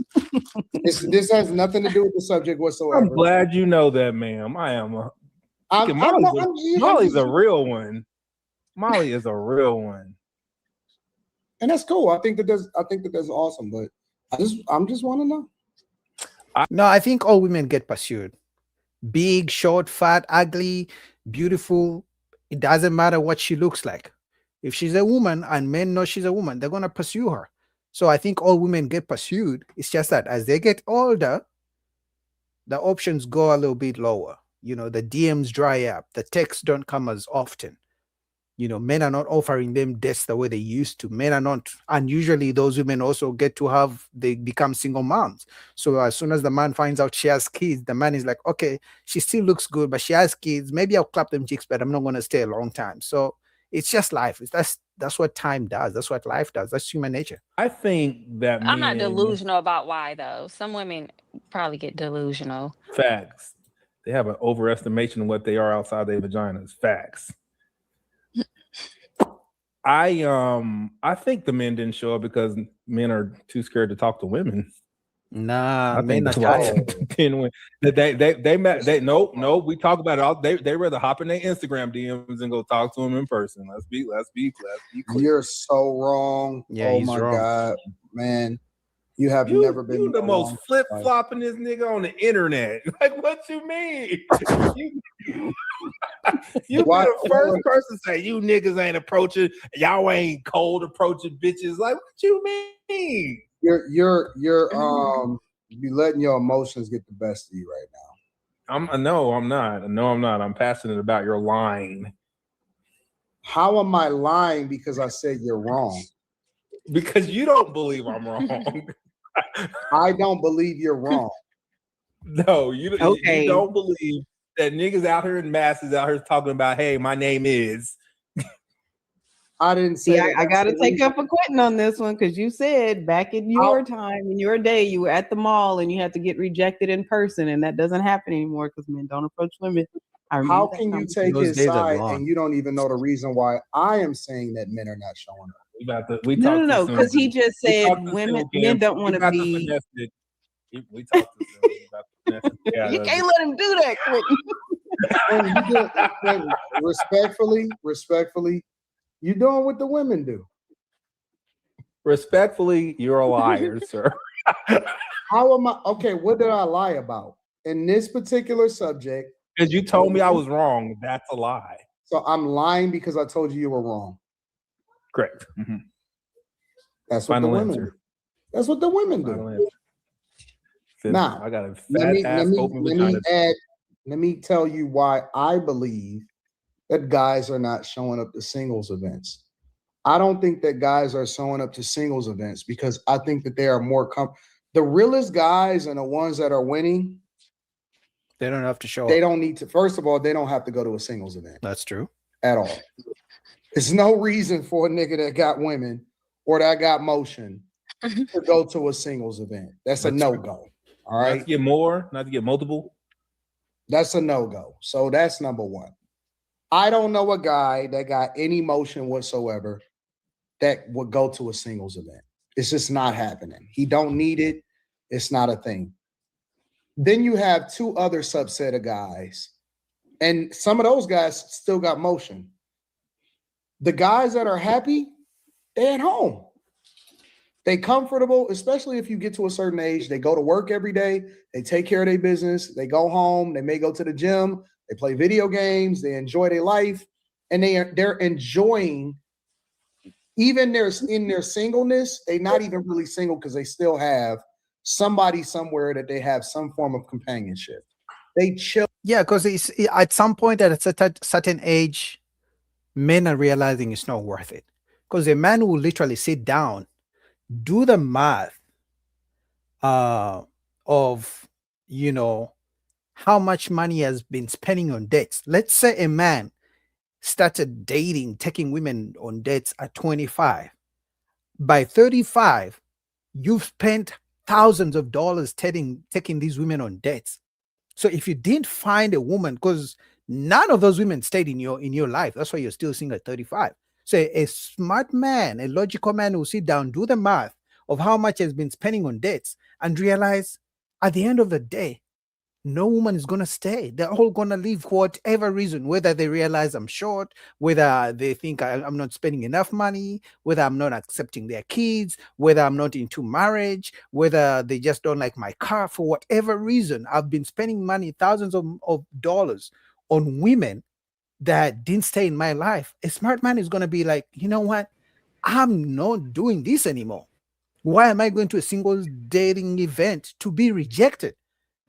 You know, it's not like when a man goes to a singles dating event, all the women just come to you. No, they are looking. Women still have their preferences. The stupid, extravagant, delusional standards they have on dating apps, they carry those same dating apps to the dating events. If she wants a tall man, she's going to expect a tall man. If she wants a man who's making six figures, if you go to a dating event as a man and you make $80,000, she's going to disqualify you. You know, if she's a single mom and she expects you to accept her kids, she's going to expect the same thing when she goes to a dating event.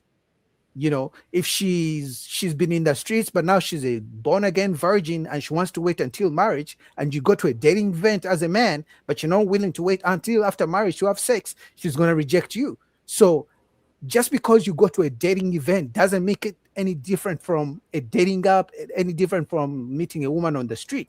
The standards are going to be the same delusional standards they have. So a smart man is going to think about it. So I pay for a dating event, I put gas in my car, drive, go through the traffic, dress well, do everything I'm supposed to do to look good, and go be rejected by a woman with 3 kids who tells me I'm not her type because I'm 5'8". That's stupid. Ruthless, what do you think about that, man? Welcome to the show. No, listen. you guys have to understand. We have to embrace that women are what they are, right? They're emotionally unstable, selfish, self-centered, egotistical narcissists. And you're not going to change them. Right? We're talking about them. We're talking about as if they were ever these stoic and upstanding citizens, right? They've always been this way. Just now we have social media and all the information. We're able to talk about it, right? But this is what they are. And as men, we have to either embrace it and adjust accordingly, or, we have to just die alone. Because they're not going back. They're not going to stop that. Yeah, they're not changing. But I think some men believe the traditional woman is coming back. Unfortunately, I think that's gone. I think that's where men are holding hope. And unfortunately, you can't use hope in dating, in investments and things like that. As men, I think men are logical in all the other aspects of life, but when it comes to women, they have hope. I don't know why that is. We don't have hope in every other aspect of life, but when it comes to women, we literally pray to God to give us a good woman. Yeah, because it's our weakness. It's always been men's weakness, right? Many men have fallen because of women. Many men have got destroyed because of women.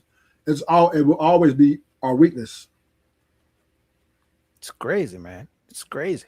But men don't go into dating events and women are wondering why. I mean, first of all, they've been telling men don't approach us. They've been telling men don't come to us, don't talk to us. We're going out with our girlfriends. We're not looking for men. And now they're wondering why men are not showing up to dating events. I find that stupid and crazy. Because at this point, dating events are futile, right? You might as well get your prostitute. I mean, I agree. At least you're getting to where you want to get to. Want to get 100% guaranteed that if you're going to date, spend the same amount of money, and it's a coin flip. I mean, she might be like, I'll see you next time. And then that's it. Ghost you. Going to be honest. Also, let's talk about the fact that a man literally has to talk to at least 10 women to find one, just one. Yeah. With whom it may go the extra step. And I'm talking about the average guy. I'm not talking about a guy who's 6'5", who's famous. Even him. Money, even him. Even the guy that's 6'5", to obtain a long-term stable, he still has to put the work in the average guy got to put in. Facts. Even if he looks better, he still has to equate her in, because once again, the women, they will leave, right? They don't care. They think men are expendable. And the good-looking guy who gets all these women, he sees the one woman that he loves, he's going to acquiesce to her because he understands, right? Because one thing about you just said it when I came on, we don't like to be used. Facts. But we like to be used. I kind of disagree. No, this is what I said. We don't like to be used, but we like to be used. I think we don't mind being used as long as we get a little bit something in return. No. We don't like to be used knowingly. But as long as we rather believe the lie, knowing we've been used. See, that's the illusion of men, right? We look for a woman to take care of, but we don't want to. We want her to really love us for our character and our personality while she uses us. And then we're happy, right? We feel like, yeah, I'm him. I think most men wouldn't mind being used as long as, the woman, first of all, she's nice to him. Secondly, he gets to clap them cheeks. It's not a thing of, I'm going to make you wait 3 weeks, or I don't feel like it. Most men would willingly give all their money to women as long as they know she's going to be nice to him and sex is on demand. That's it. Well, you get that at strip club, right? So that's not on demand, though. We're talking about, right? I'm just saying, a man can go get that at strip club. The stripper's going to be nice to him. She's going to cater to him, right? That's true. she's gonna, yeah. So what I'm saying is, when you talk about wife material or building, he wants a woman to love him for his character and for his personality, even though he understands she's going to use him, but he doesn't want to hear that. He wants to hear, "Oh, you're just such a great person. You're him," and he'll blow his whole life savings.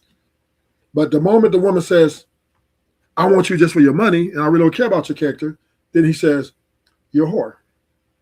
Exactly. All So right, man. men want to be lied to. That's true. Let me play a little bit of see what this Anton guy says for the next couple minutes. Stay at home.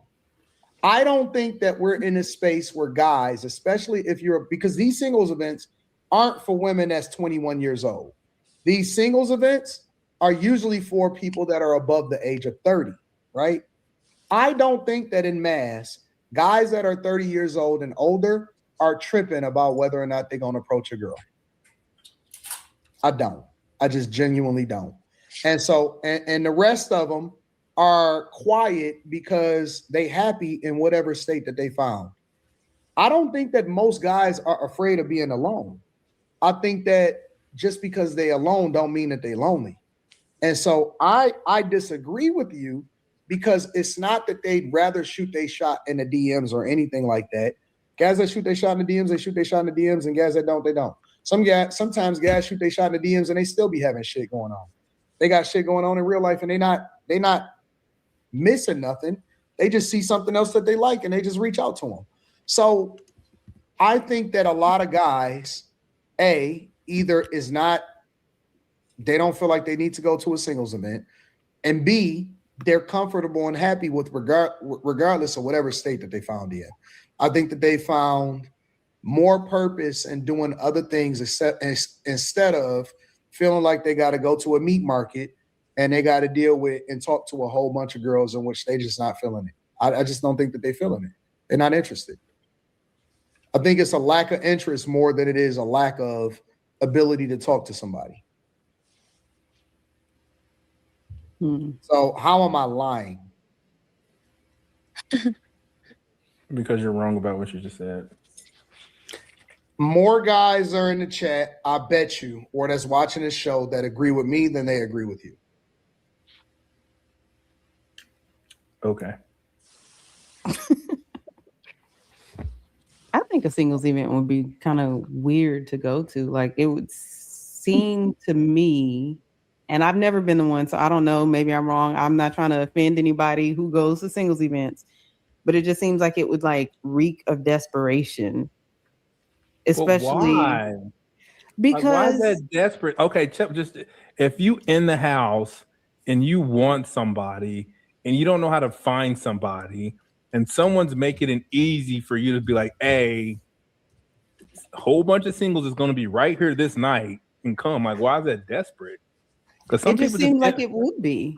Like, I feel like there would be so much pressure to be like in a relationship with these people go there like, well, you know, if you say hi to me, we go together. It just, I don't know. It just seems like, I don't know, suffocating. But again, I've never been, I don't know. I could not know what I'm talking about.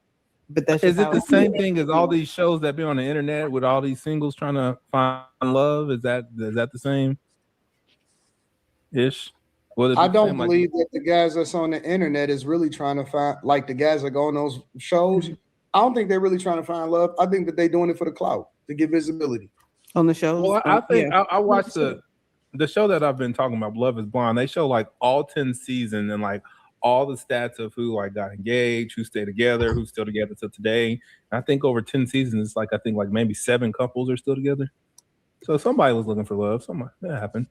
But how many people were on those shows in all those seasons? That's not the point. Someone was looking for love, and some of them hoes are still together. Those people would have found love anywhere. They're probably not. Mont, you're wrong. Mont says a single event is the move. You'll be the only nigga there with 50 women to yourself. Mont, if that was true, all the men who go to these single events would be literally talking about how many numbers they got. They will be literally saying, hey, listen, I had like 10 women. They all wanted me, man. They gave me the number and things like that. No, but we haven't had any successful stories of men who go to these events talking about they're now in a nice relationship and he found a woman on the singles event. No man has come out to say that. Because men like things that come easy.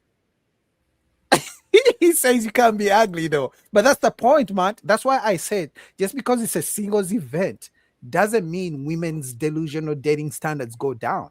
If a woman wants a man who's 6'5", trust me, when she goes to a dating event, it doesn't mean she now wants a man who's 5'7". No, she still expects the man who's 6'5" to show up at the singles event. It's just that those guys don't show up. So I don't think a man going to a singles event and being the only man in the midst of 100 women is going to change anything.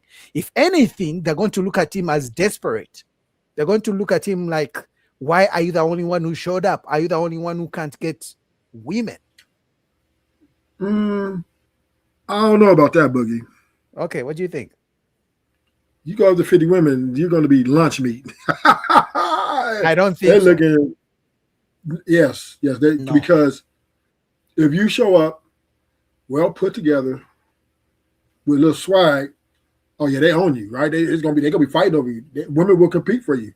So it's 50 women there, 6 or 7 of them are going to be competing for you, 100%, and others are going to hope that you come and talk to them, because if the women are there at the singles event, they're there because they haven't had the time or the ability to go out. So now they're looking to put themselves out there. And one man show up, they're going to be ready to compete. So they will. And if let's say you're 5'11", 5'10", and she likes somebody 6'5", but you're good looking and you got some, and you look like you got money, she trying to give you that honey.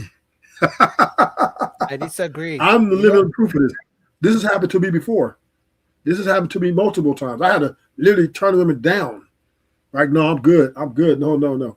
Because they want men. Women want men because they want somebody to worship them. They want a slave. So they're hoping to find them a slave. And I understand this, but I'll if she's bad, if she looks good, I'll dibble-dabble with her, knock her down, and I'll ghost her. But I'm not going to be trying to get in a relationship with her because I understand I'm not going to be your slave. Right? These women looking for slaves. These women looking for slaves out here. Yeah, but that's what I'm saying. That Matt okay. Hold on. Let me add Matt, because Matt needs to explain that his logic doesn't make sense. I disagree with his logic. Oh my god. All right, what's up? What's good? Tell us exactly how.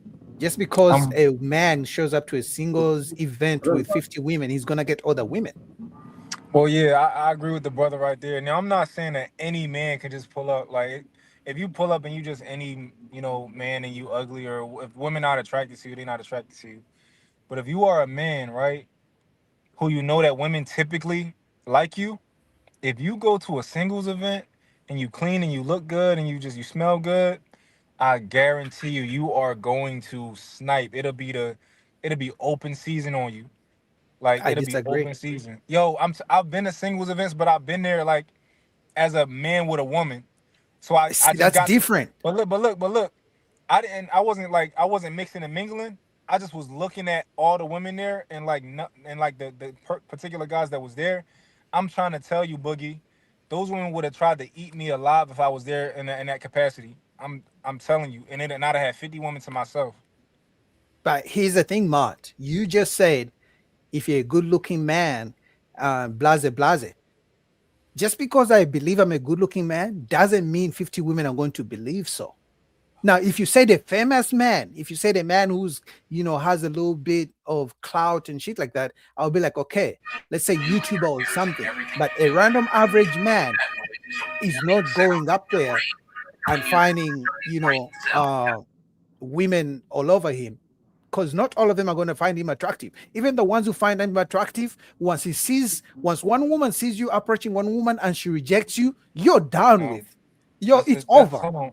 Even if she wants you. That's not how you work the room in a singles event. What you do is you walk around and you introduce yourself to everybody. And you let them know, listen, you know, I'm here for what my friend invited me. You know, I don't normally do stuff like this. And I'm just introducing myself to everybody. So hi, this is my name, that's your name. Because you don't want none of the girls to think that you like one of the other girls too much, right? You want to leave there with all 50 of them numbers. You don't want them to think that you kind of committed to none of the girls in there too. So I'm trying to tell you, you introduce yourself to everybody, have a conversation with everybody. Like, you know, and man. That's the move. If you try to get women, that's the move, bro. They all there for you. And you already know their disposition. You don't gotta ask them, are you single? Are you dating? You know everything. You know they there. You know they desperate. No, are you asking for their number or not? No, I wouldn't even do that. Like my style, what I think most men should do, I think you should do a neutral thing. So you should say, hey, like, I'd like to keep in contact with you, you know, exchange. You can do Instagram, you can do your phone number, it don't even matter. Most of them probably gonna give you their phone number, but you can do Instagram or whatever. I don't think a woman is gonna see one woman giving you her number and then she's also gonna give you her number, even if she likes you. That's not true. It's gonna happen. You gotta do it in a good way. Let me help you out. Right, Boogie. Do you not see these women going to these rap concerts, throwing themselves at these rappers? You think there's only one woman throwing themselves at them? That's why I say right? Women don't care. They what I'm saying is this. It doesn't matter. I'm just using rapper. What I'm saying is if it's a guy that they think is available and looks like he's well put together, they all want to have that desire. So they will go after what they want. If in that position right there. And women are competitive. That's why I say the average guy is not getting that. The average guy is not getting a number from one woman, and then the next woman is gonna see that, and then she also comes to give him her number. It's not gonna happen. I'm just saying it's not gonna happen. It has to be a guy with clout. It has to be a guy who's kind of known, famous, something like that. So Boogie, this is the thing, right? This is the thing, Boogie. This is why you gotta make sure you slick, right? You gotta have business cards. Yeah, but they're seeing you handing them out at a singles event. You're not hiding in a room or something. A girl can't say nothing to you. Like, I saw you get that girl your business card. Like, what? You can't, oh, they say that all the time. Nah, look, Boogie, you gotta understand this is not a normal situation. This is a singles event. They leaving with something.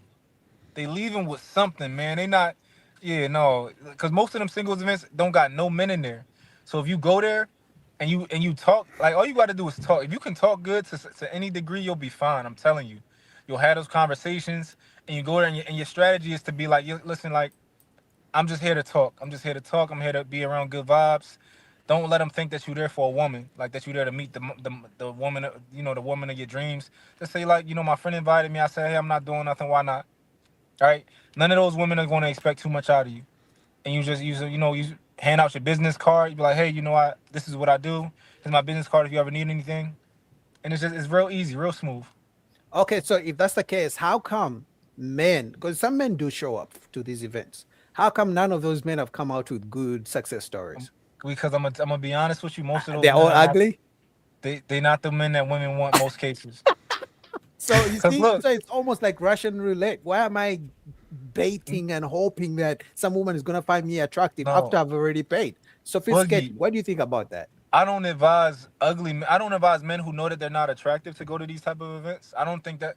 I think that a man who know that he get women, it's like fishing with a fishing rod versus just having a net and you just come up with like 30,000 fish.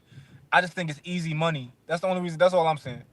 Yeah, but if a man gets women, where is he gonna show up to be rejected in broad daylight? Like, come on. You're not getting nobody's rejecting you. Nobody's rejecting you in this event. I'm saying if a man already gets women, the last thing he would do is go to a singles event. Exactly. But that's why I'm saying it, right? I know that men who get women don't go to these type of things. And I'm saying like, hey, y'all men who get women, I know y'all don't go here, but if you do, it's 40, 50 women there waiting for you. Nah, I wouldn't advise men to do that. So, what do you think? I got to agree with Mon on this. Come on, man. Nah, man. This is like fishing with a grenade. If you a dude with game and you show up to that, it's tryouts at that point. How tall are you? How tall are you? How tall are we talking? What was that? How tall are we talking? Because it's not going to be an average man. That don't matter, Boogie. It don't matter. Yeah, I mean, just think of the odds, man, because they coming out there for a reason. You know, they coming out there because it's a singles event. Because they're bored. Not necessarily, man. Because Yeah, you know, there's been singles reasons. event, you got to kind of pay to get up in there and stuff. You go in there, they go in there with intentions. Yeah, intentions of just rejecting men, or because other women are going, not because they're actually genuinely Oh. looking for a man. Because a bunch of those men who go to singles events, they already have men in their phones who they don't respond to, leaving them on red. So that should tell you something. Yo, Boogie, you know what? I almost want to do a social experiment for you. I want to pay a guy who I know women like, and I want to pay him to just like, yo, go to the singles event, put on your meta glasses, and just show Boogie that you about to get fit. That's me. That's me, Monty. Monty, that's me. I show him we'll show out. We'll show out. You be like, damn, Rufus gonna be playing. It's easy money because they're putting themselves out there. So I'm just catering to what they want. Okay, bam, boom, boom, boom, boom. And I don't spend too long on one woman. She got 3 minutes to shoot her shot. And I'm just boom, boom. It's good. Let's go next. I wouldn't even give him 3 minutes. Give him all of them 60 seconds. But Boogie, Mott was correct. The way to come in there is not to be like, because most guys mess up. They go in there, they choose this one female, and they'll focus on her. They'll be like, okay, I like her. Nah, you go in there, you talk to everybody. You just be outgoing. You don't overplay your hand. Oh, by the end of the night, man, yeah, like you said, if you do it, like he said, either the business cards or you're like, hey, yeah, just drop me the number. I'll contact you. Oh, man, he gonna eat. I even think an average guy gonna be in there eating. Even an average guy, I think an average guy would do better than normal. Yeah. I don't know, man. Now, Boogie, what you do have to maybe to sustain, that's another conversation. But for that night, he's a star. He the prize that night. He's a star. Yes. It's almost like going to a strip club, right? It's the same thing, right? Women are there looking for something from men. No, I know. Yeah, Boogie, this is what it's like. Boogie, this is what it's like. You know how like in a club, the ladies getting free after 10? I mean before a certain time. When you go to a singles event, you are the prize. All of those women want you, and essentially, they'll let you in for free. They will. Now let you I have in a for feeling. free. I just think you guys. So here's the question: Do women have delusional standards? Yes. Yep. Okay. If we know women have delusional standards, are you saying when women go to these single events, their delusional standards go down? Yes. Yes. So you're saying women's delusional standards are not their real standards. That's just what they say because they're some of them are just like children. They just say that shit. But you're not gonna tell me that every man that had his dick inside of her had been 6'5"? She be lying. She be lying. She had so many 5'11", 5'10" guys who done took her to Pound Town. Right? They say that stuff. That stuff only. That's when they want it to work. That's when they want it to be real. It's not real for the most part. You can get in there and be under 6 foot. But Boogie, this is what happens. Say like if Ruthless went to this like singles event, he show up in there, all the women gonna be like, why is this dude got balls to be in here and nobody else is showing up? So their standards is gonna automatically change just because of the situation. Because they got to deal with reality in that moment. There ain't no other guys around, so they gonna be like, damn, what's he over there? What's she giggling about? You know, it's all that curiosity gonna build up in their mind. Listen, I'm out here, I'm having best friends, all three of them, and I'm dealing with all three of them. I met all three of them at a bar, and I got all three of them, and I'm dealing with all three of them. They was on my live. I remember Sophisticated when I did that Twitch live when I did the live. Oh yeah, on Twitch.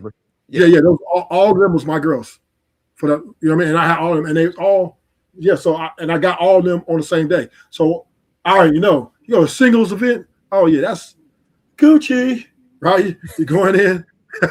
You're going in. I'm around at my top 5. Who's the best looking? Because beauty is the ranking. And then when they stand up, looking at their body, and then we're gonna go from there. If it was as easy as you guys are making it seem, and the way men love Easy Punani, men would be going. But there's a reason men Well, are not going to these events. Well, Boogie, you have to think the difference between day to day and an event. Two different things. Now, I'm gonna tell you now, if I go to the mall, I'm not gonna get a number. If I go to a place where there's just a regular day to day, I'll probably not even meet one woman. But if you go to an event where women, they move on how they feel. So they out at the singles event, they feel like getting their back blown out. So why are They men feel not like going? Yeah, but if women go by on situation, if they go to a situation where they know that, like club or bars, places like that, they're looking to get, then they're open up for that. But if you're just at the mall, you're at the gas station, right? It ain't gonna be that way, right? You might go a whole week without meeting nobody. But what Boogie's asking, man, Boogie, the reason why men ain't going to these events, it's almost because they hear all these other dudes talk about rejection. So it's almost like a psyche thing with them where they're just like, nah, I'm not going to go because I'm going to get shot down. So-and-so said he had bad experiences. Because I'll be talking to dudes. I'll be like, man, why aren't y'all out here hollering or approaching females? When they going to do this to me? I'm like, dude, if you go up to them a certain way and you know, you're not on no weirdo stuff or you're not coming off like no stalker, man, they might reject you, but they're not going to be like, hey, get the hell away from me. So I think guys are just forecasting rejection. Well, I mean, that and to a degree that has a truth, right? A lot of more men get rejected at a great rate than women. So of course, right? Now, a single event, maybe the guys who can get those women already got his roster in place, and they like, but we don't need what we need to go there for. They need to come to us. The other guy, the average guy y'all talking about, he's probably a little insecure, like, oh, I don't feel like playing the games, and I'm gonna stay away. Listen, I'll be the first to tell you, like, I can't teach a guy who women don't like how to get women. I never say that to people. Like, a lot of the guys be like, yo, most of the guys not like that. I can't help them niggas because I don't know how, you know. I can only speak from my perspective. And if you a nigga who already gets women, this will be the easiest Nah. box you've ever gotten in your life. Nah, man, I disagree, man. I'm all the guys in the chat, please don't go to these dating events because you're literally paying money to be publicly rejected. I'd rather you get rejected in a DM, rejected on a dating app, rejected on the street where nobody is, putting out their phone to record you. But a dating event, man, please don't do it. Don't do it for your self-esteem. Please don't do it. Don't go to these events. You know how I would host these events. If I hosted this event, what I would do is I would make it so that everybody had like a number or something like that. And if you did like a guy, at the end of the night you submit that to the people hosting it, and then he'll get like a notification of like, hey, these women said that they want you to contact them. So you don't gotta put yourself out there. Just talk, mingle. Don't ask for no numbers. Everybody who's interested in you, you'll know by the end of the night. No, actually, I wouldn't do that. If I was to do a singles dating event, I would make all the women pay, but the men don't have to pay. And the reason being is that as men, we look at our investment ahead of time. So I will make the women pay. Men don't have to pay to entice the men to come. I mean, women are already paying and going. So if men are not coming because they're afraid, I don't want to pay my money and then get rejected, men are free. Come on I in, would have it do free your for sure thing. for men. If you get rejected, you don't lose money. You're gonna be rejected, sure, but you didn't lose money. I think that would work. Just like the club, free for the singles event should be free for men. Yeah, that would work. That would be a good idea. But the thing is, the women would find it crazy that they have to pay, and the women. No, the they men already don't know. They already pay. Right now, they Yeah, already but pay to go. that's because they're assuming the men are going to pay as well.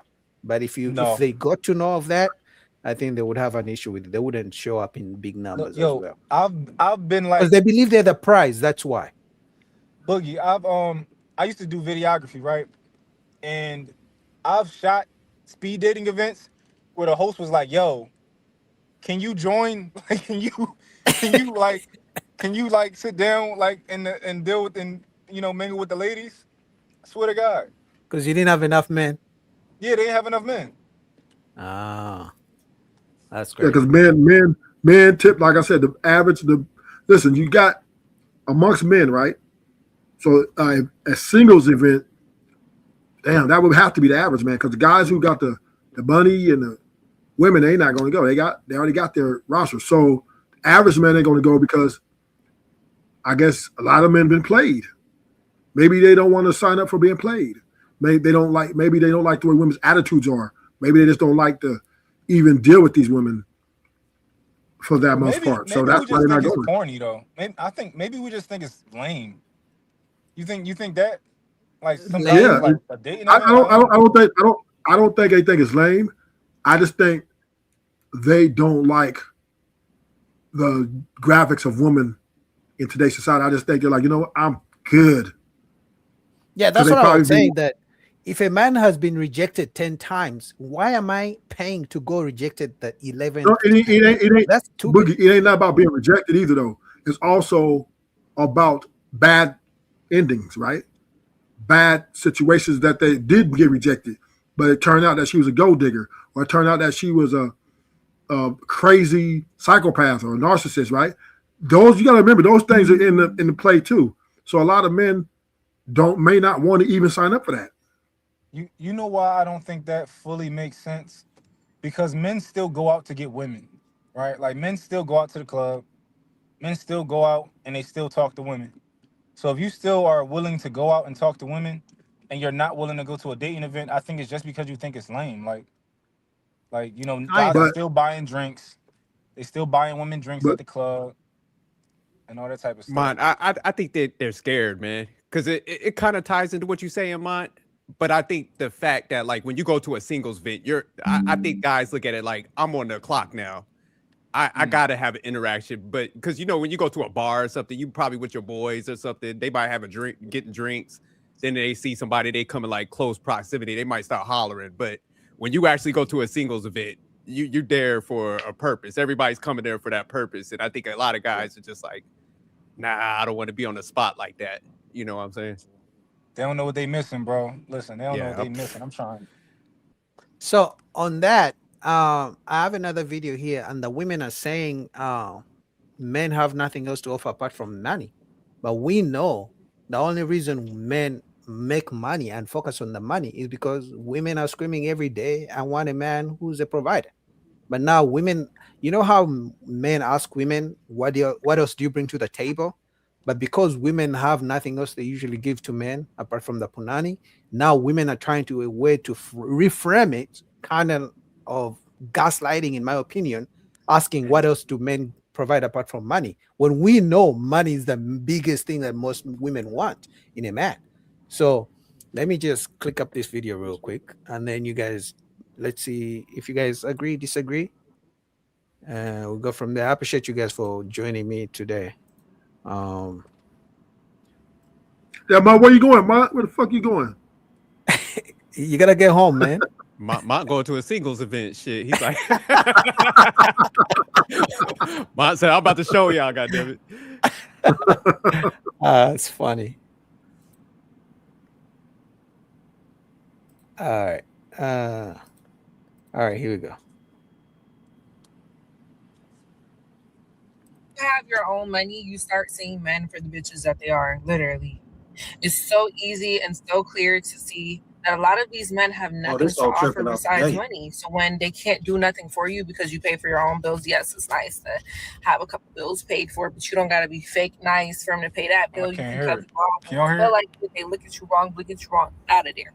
It's the best, one of the best feelings in the world. Literally, your quality of life is so much better. And you can literally see that a lot of these men, not all of them, but a lot of these men have nothing to offer but money. And when that's out there, you can see all the flaws. They're like painted for you on a picture, on a canvas right there when you have your own money. It's imperative to be the nigga with money. You shouldn't have to shut up, be quiet, do this, conform for a man to pay this bill, pay your car note, pay that insurance. You shouldn't have to do that. Be the nigga with money. It's way, way, way.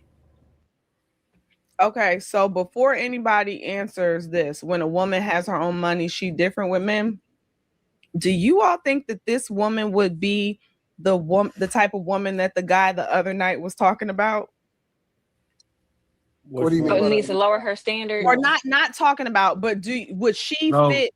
No. Remember he said we need to Let no. her ask the question. No, that's not who. Remember the guy from Morehouse? Ask You the gotta whole remember the question dude. and be concise, please. No. You just gotta remember what she was talking about. Like that's not who he's talking. That's not who he was talking about. No. This is just a honestly, man, this is just a hood rat talking some shit. Fuck that bitch. I'm gonna be honest with you. Like, soon as she said, like, men are bitches, like, fuck you, ho. You don't deserve no respect. Like that's the wrong way to convey a message. I'm gonna keep it 100 with you. I don't like hearing no shit like that. Like, I don't respect it. I don't give a fuck what you said after that. Like, everything you said after that is chalked. Because you don't respect men anyway. So what should they offer you anyway besides some dick? Honestly, what should they offer you anyway?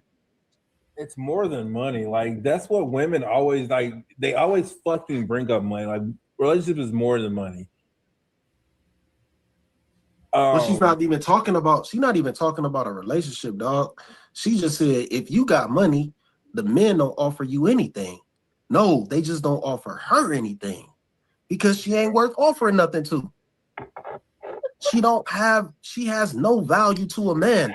First off, she moving like a dude. She talking like a dude. So, okay, you one of the homies, but I could put my dick in you. That's it. I'm not going to offer you no affection. I'm not going to offer you no cuddling. I'm not going to offer you no quality time. You just one of the homies that could get fucked.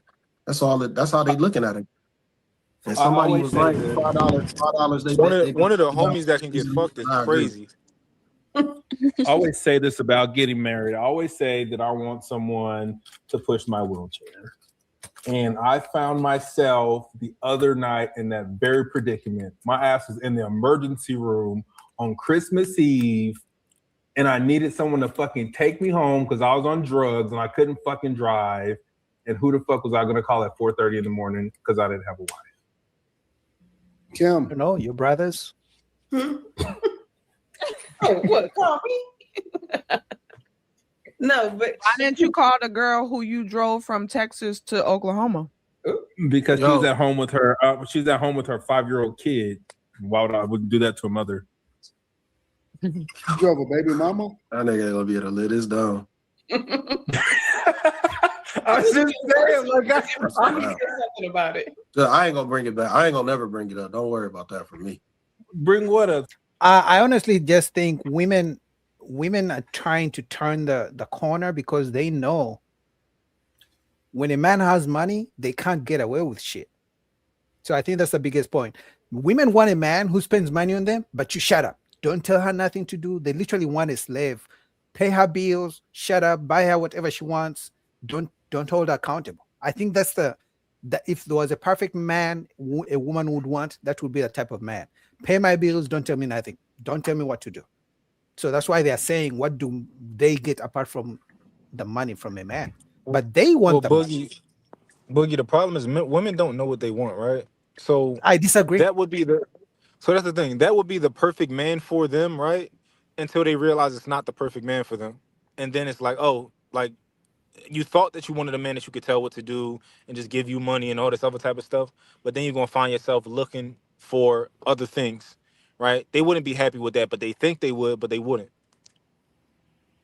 Yeah, but I disagree that women don't know what they want. Women know what they want. No, they it's just don't.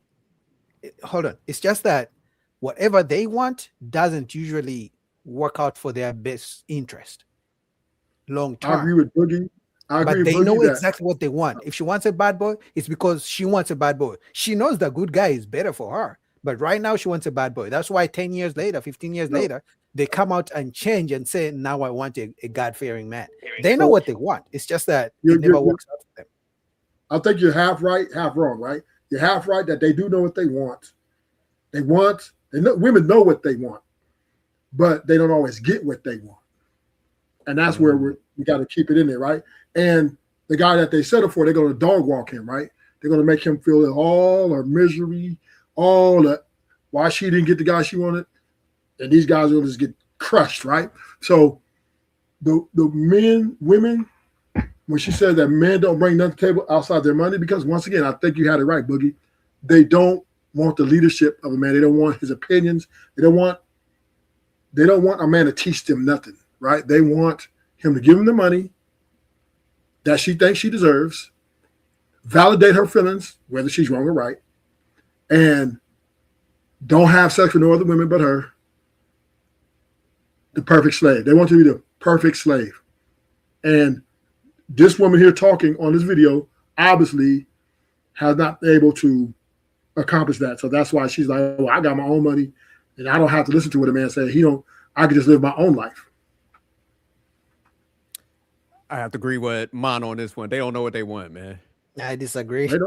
Because the lady in the video that was all talk about she had the money and stuff. Mm-hmm. You know why she's taking that position now? Because she had a dude that she was probably giving her money to that dogged her ass out. So now she's on the defense. Oh, So you that's think what she they was giving do. some guy money? Oh yeah, yeah. Oh, you think she was the one paying money? Yeah, she was breaking a guy off with some money, and he probably did her dirty or something. So when they get in that like I said, that situation where it didn't pan out, then they go on the extreme on the defense, like, oh, I'm only doing this. All guys got to do that. But if they meet that prototype of a man that they like, and they always say it out their own mouth, like, oh, I will change the rules for that guy. So yeah, they all over the place. Exactly. So you don't They think know what they want. you don't think they just? I think they just want a man they can pretty much run. I think they want a man that can run. Yeah, pay my bills, Hold on. but I tell This you is what the to question then.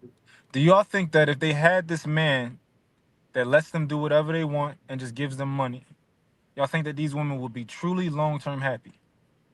No. No, because women's happiness changes every single day. What makes them happy changes every single day. So no. So what Nah, they want they gonna will cheat on that change. guy. So what they want will end up changing, right? It literally changes. Like that's why they say if you give a woman what she wants today, and tomorrow you don't give her something else that she wants the next day, she's going to forget what you did for her yesterday. So she's going to think you don't love her anymore because you didn't give her something she wants the next day. They don't think about yesterday. They only think about, he didn't do something I want today. He didn't take me out. He didn't call me today. Even if you just gave her $10,000 yesterday. It's crazy. Exactly. It doesn't make sense, but that's how they think. So to me, that's the equivalent of just not knowing what you want because you think you want it today. Just like kids, right? If any of us asked our kids that are 5, do you want to eat candy all day? And do you want to live in a world with no parents? You can do whatever you want, right? They'll be like, yeah, I'd love no parents, right? And then you realize later on at night, you scared as fuck because your dad ain't there.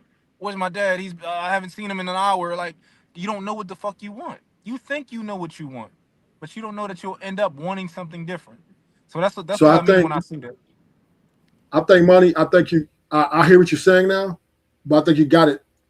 Women know what they want, but what they want, they don't understand is not the best for them. I think that's a better way to put it, right? What they want does not mean it's going to translate for them the best outcome. So yeah, I agree with you that, but I don't agree that they don't know what they want. They know what they want, but once they get it and they see that it ain't what everything they thought it would be, they just gonna end up wanting more, or they're not gonna appreciate it.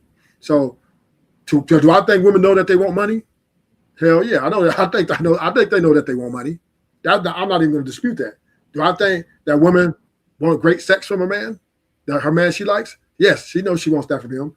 Do I think women know that they want to be in control of the guy who have the, I guess, would say dominant over a man? Do I think she knows that? Yes, she knows that. So I don't think women are ignorant. I don't think they're equivalent to children because they're adults and they have the time to scan and see what they want. But what's best for them, I don't think they understand that. You're wrong, Ruthless. I disagree. I think they know. Let me explain. I think they know what's best for them. They do know. They know. That's why. No. Do you know how they know? If a woman has sex with 3 different men in 3 days and she gets pregnant, and one guy is a drug dealer, one guy has a 9 to 5, and one guy has no job, who do you think she's going to say the dad is? I'll say that one more time. Whoever- If a woman is in the streets sleeping with multiple guys, one guy is a drug dealer, one guy has a 9 to 5 stable career, and another guy has no job, and she gets pregnant, who do you think she's going to say that the baby daddy is? Ooh, I don't know. That's a tough one. Whoever got the okay, most money whoever and most stable.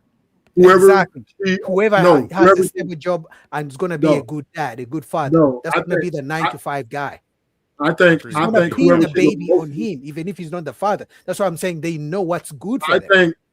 think she's going to be with whoever she's more emotionally attached to, because I do believe women are attached to the way they feel and their emotions more than anything, and it means everything to them. So if she's dating 3 guys and she is emotionally more attached to the plumber, and she gets pregnant and she doesn't know for sure who that baby is, she's going to go with the way she feels, and if she feels strongly about him, that's who she's going to pick.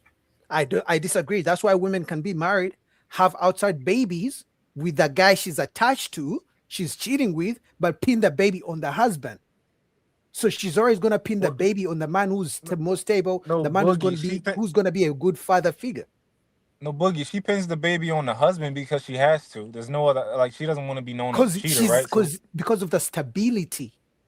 No, it's not because of the stability. It's because she don't want to be a cheating bitch.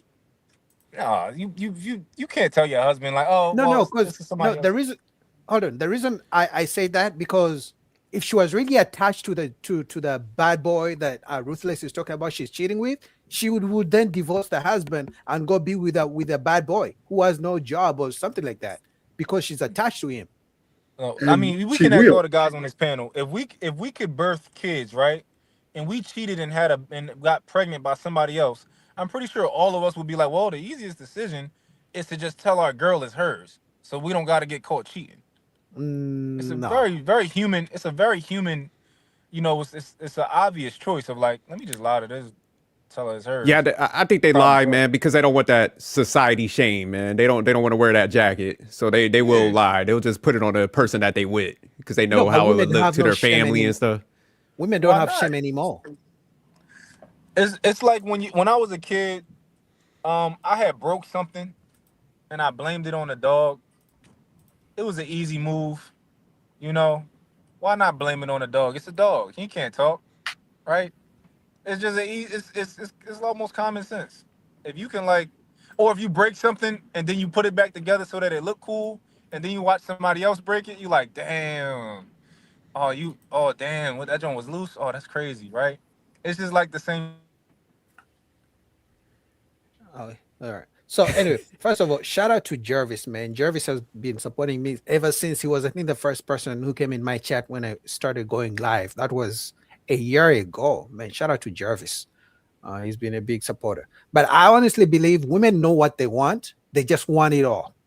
So they would rather get a drug dealer who's also stable, who's also loving, who's romantic, who's rich, but doesn't hold them accountable. He has good sex. You know, he's a good father. They would rather have it all. So I believe they know what they want. It's just that they want it all at the same time. But obviously, no one can get that. I would agree. I do agree to that point. But what I am saying is, I believe that her emotion rules her.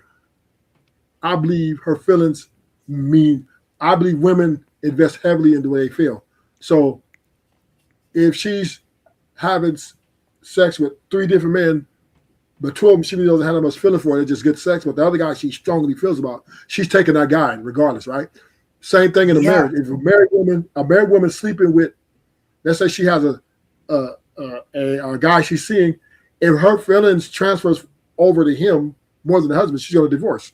But if her feelings are more to the husband, but because maybe the husband works too much, a lot of hours, and she just using this guy for sex to fulfill a need, she's going to lie and say the baby's the husband's, because she doesn't love the guy she's having sex with over here. He's just a tool right now to supplement while her husband's at home. And I disagree with when women cheat, it has to be emotional, not all the time. A woman can cheat to satisfy something that maybe her husband's falling short at, but still be more emotionally attached to her husband.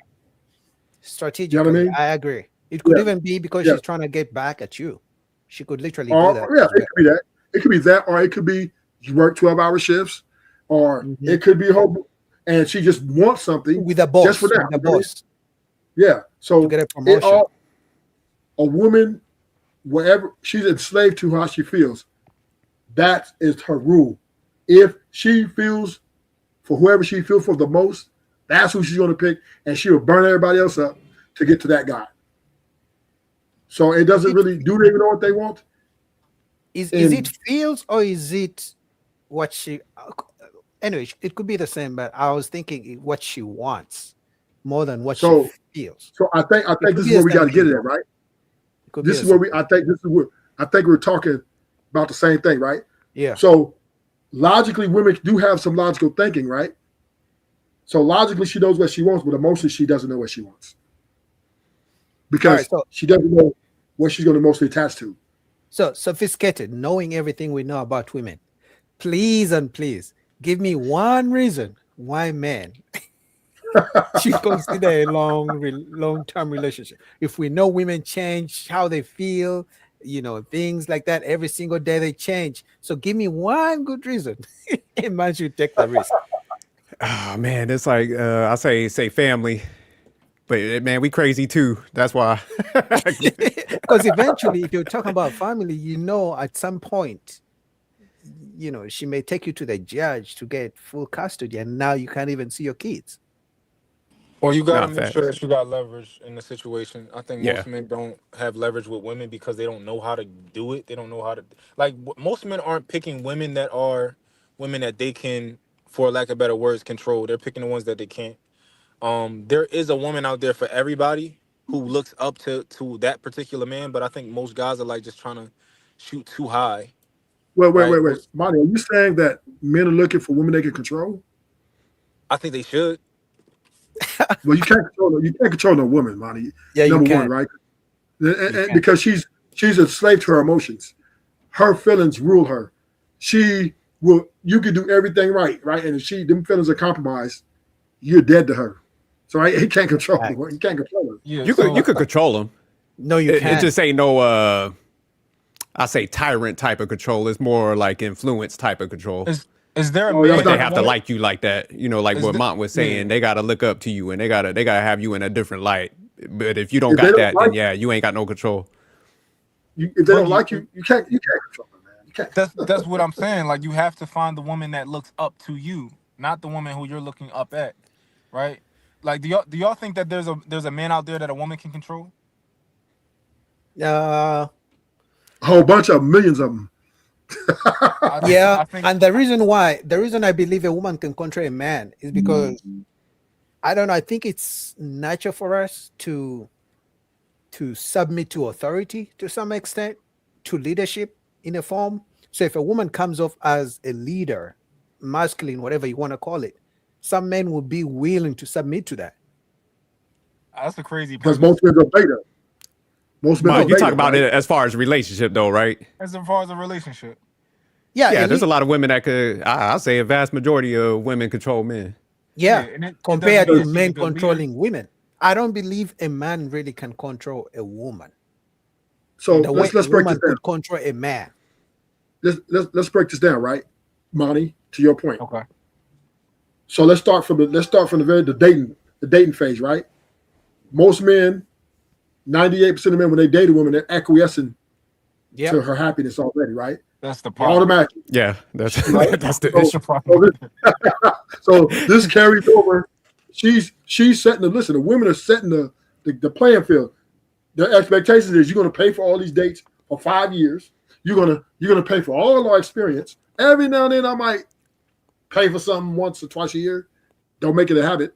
And men will acquiesce to that to make sure to keep that woman. So you can imagine this goes all the way into the marriage. So therefore,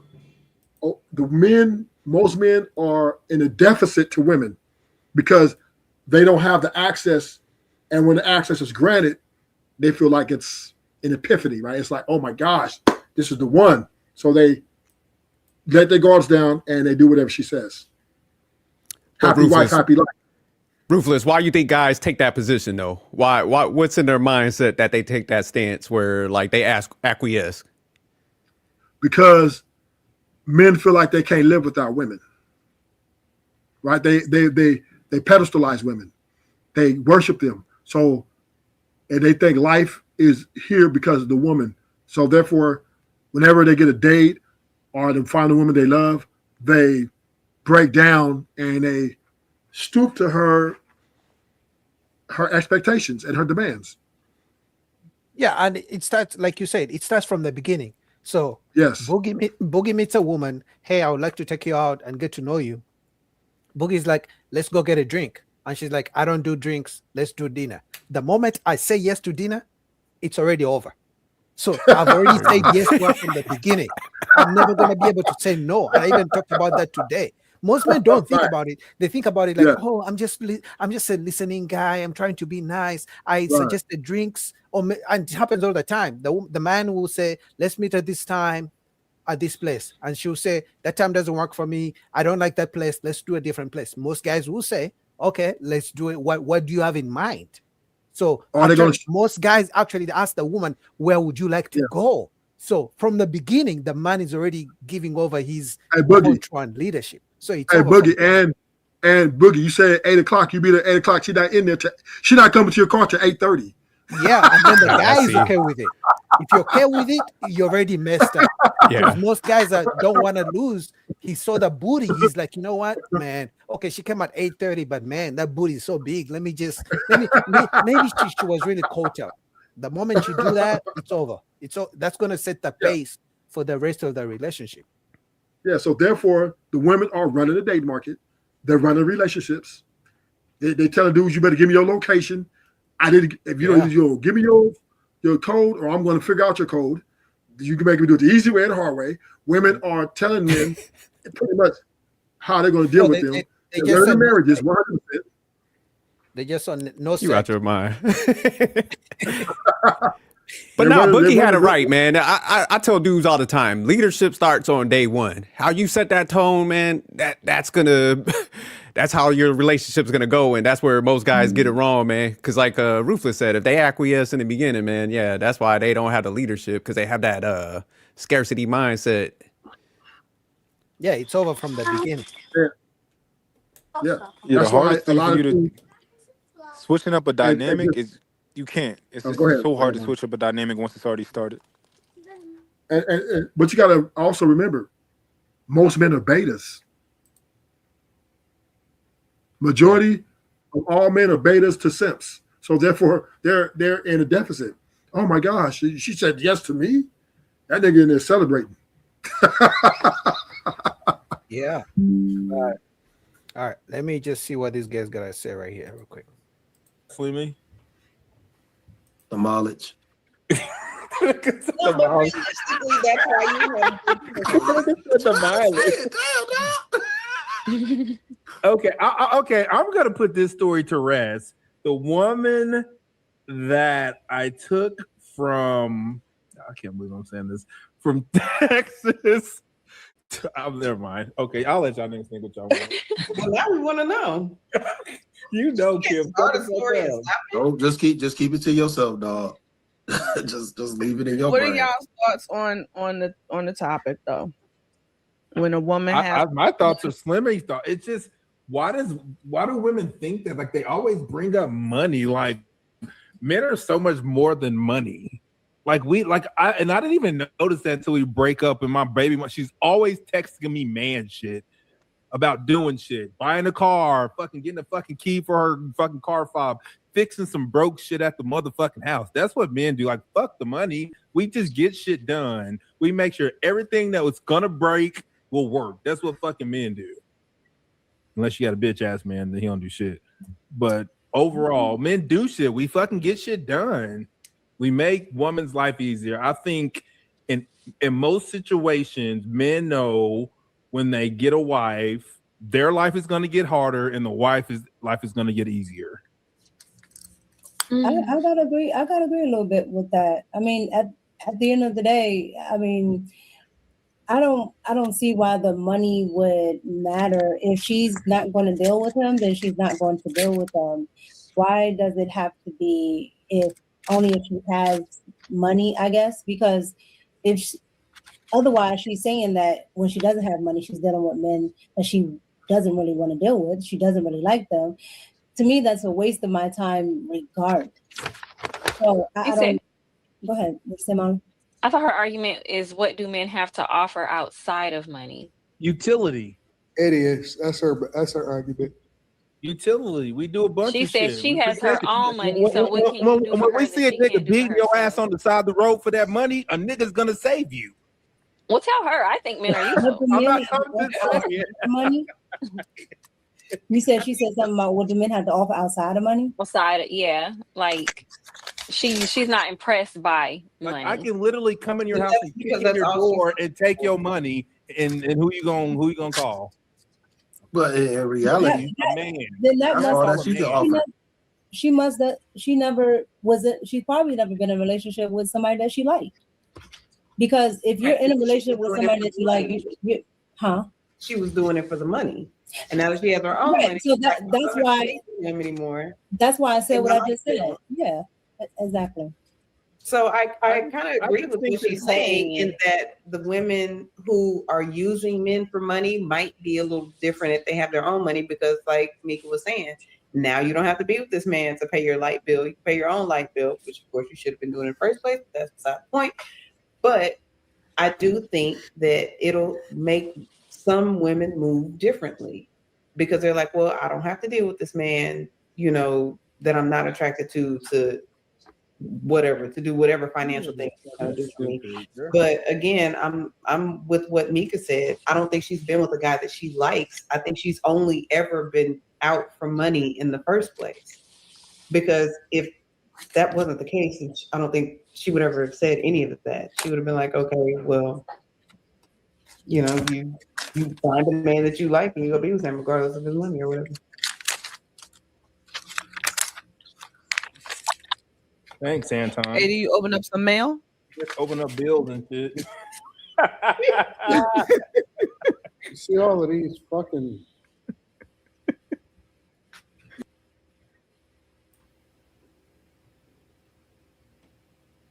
I don't know why women talk about they now make their own money so they don't need a man's money, but we all know that's a lie. I don't know why they constantly say that. And I've said it, and I've reacted to so many panels. Every time a woman says, I make my own money, I don't need a man's money, and then you ask her, okay, if you go on a date with a man and you guys split the bill 50-50, are you going to see the man again? She says no. So why do women constantly throw their money in our faces if they know they're not going to spend it on us? That shit doesn't make sense to me. Because women looking for a good slave, right? Not a bad slave. So if she can't find a good slave, she got her own money to make herself happy. But if she do deal with the man, if she does find a guy who wants to comply to her as a good slave, and I guess pass the slave application, she's going to deal with him. And that part of that slave application is paying my bills. Even though I make my money, you're going to pay all the bills, all the everything, and this and this and that, this and this and that, this and that. And he goes, okay, yes, boo. Yeah, that's what that means. It's funny, man. I think some of them are catching on where they don't want to like appear to be a liability, but really homegirl's broke. So she might make a little bit of money, but she's trying to present herself like she's making like a lot of money. But if you work, like I work around a lot of high earning women and stuff, I make a lot of money myself. And when you're around those type of women that actually make that money, man, they're pretty calm. They just want a guy for some like companionship. They might not need you for the money, but they want a guy for like a attraction, a guy that they want, not necessarily need out of necessity and stuff. So when you hear them talk like that, nah, they broke trying to cosplay. That's really what is going on. So Sophisticated Jerk, you're a little delusional, right? Because, okay, here we go. Yeah, Let's go. You brought up work employees who really ain't You don't know what they do. You go home to your wife, right? You ain't hanging out with them every day and seeing what they do in their day. They're still demanding men and commanding men that they're going to. If a woman, will a woman take a man and have sex with them because she's horny who makes less than her? Yes. Yes. But would a woman give a man like that a relationship? Hell no. Right? So we gotta split the differences, right? There's one thing is, okay, I just need some, man. My coochie itch. I need some right now. Whoop. And he's good looking and he got the access. He's cool. All right, boom, get drunk, bring alcohol. But the guy who wants to relationship her and have a bill with her and she likes him, he's gonna have to make more or better, equal or more than her, and take upon all her bills. Because women, the only way a woman gonna deal with the man in 2026 if he's paying all those bills, because women want a slave. They want somebody that's going to cater to them. Women aren't looking to cater to men. Period. I agree. Sophisticated. Here's the thing. So the women who make these, the women you think that make good money, but don't want a man for his money, we know the average man is the majority compared to men who are high-earning men. So why are those women who make good money, if they don't really care about the money, a man's money, why are they still single rather than picking from the average guy? That the math doesn't math. You feel me? Because they're looking for the guy at the top, like them, which are very few, right? Or maybe there ain't that many of them. Waiting. Yes, for that guy, but they're friend zoning the average dude, right? Guy. Because once again, sometimes they want their coochie is right. They just want him. He might be a superstar in the bedroom, right? Yeah, he might do that, but they would never relationship this guy. They're single because they're waiting for the guy that's on their level. That's who they're waiting on. Now they may settle. Yeah, right. They may settle when they fix something. Go ahead, Joe. No, because there's two groups of women. So, like I said, when you get the ones like, say they start hitting around like 100,000, they start feeling themselves. But what I'm talking about, the ones that's like above, like I'll say about 182, like cross it over 200,000. Majority of those ones is married. When I'm working with them and they invested with their man, they putting money away because they got a different mindset because they're financially literate. So when you start talking to the ones that's not financially literate, they're coming from a self-centered mindset. That's why they like, and they're not getting the guys that are above them, because the guys that are above them, like homegirl was kind of ghetto. You think a guy that's like polished, got his shit together, actually checking for her? Nah, he's around other professional women that are feminine and stuff. So that's why they are transactional minded. Because when they don't get what they want, man, they put up that defense like, oh, I want a guy to do A, B, C, D. They ain't gonna get that shit. So it's almost like a self-defense mechanism. The ruthless freeze. Freeze. Am I moving? Yeah, you're good now. But I think the women you're talking about, they probably found those men before they made 180. I find it hard to believe that a woman who wasn't in a relationship with a man before she got the money is going to look for the man, for an average man. And I'm not saying anything's wrong with it. I mean, they're entitled to their standards, their preferences. But I'm just saying, if this woman is taking 3 trips a year, and then she gets an average man who takes 1 trip in 2 years, it's never going to work out. Because every time she wants to go with a man. Now, if she doesn't go with a man, the man is going to think, it's girls' trip. You know what happens in Jamaica with those, bumble-clad men. So the relationship is never going to work out.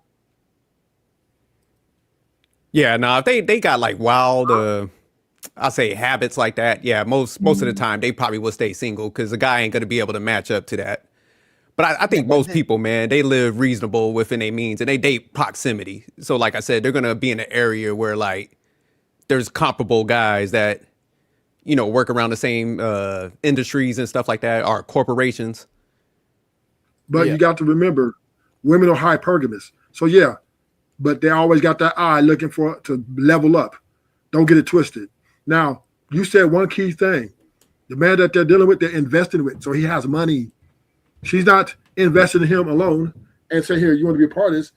They both have enough money so that if she's getting 50,000, he's putting 50,000. A woman is not, listen, let me help you out, Sophisticated. Women aren't driving around pulling niggas out the mud. I'm sorry. It's not happening.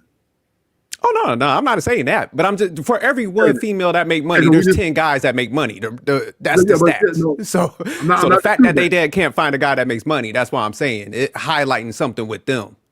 It's really not on the guys because the ratios to their benefit.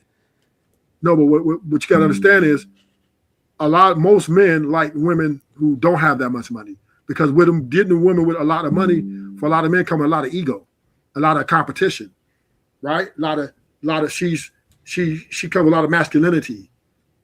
So a guy who has a lot of money typically looks for a woman who kind of makes a little less than him, so he can have a little bit of femininity, right?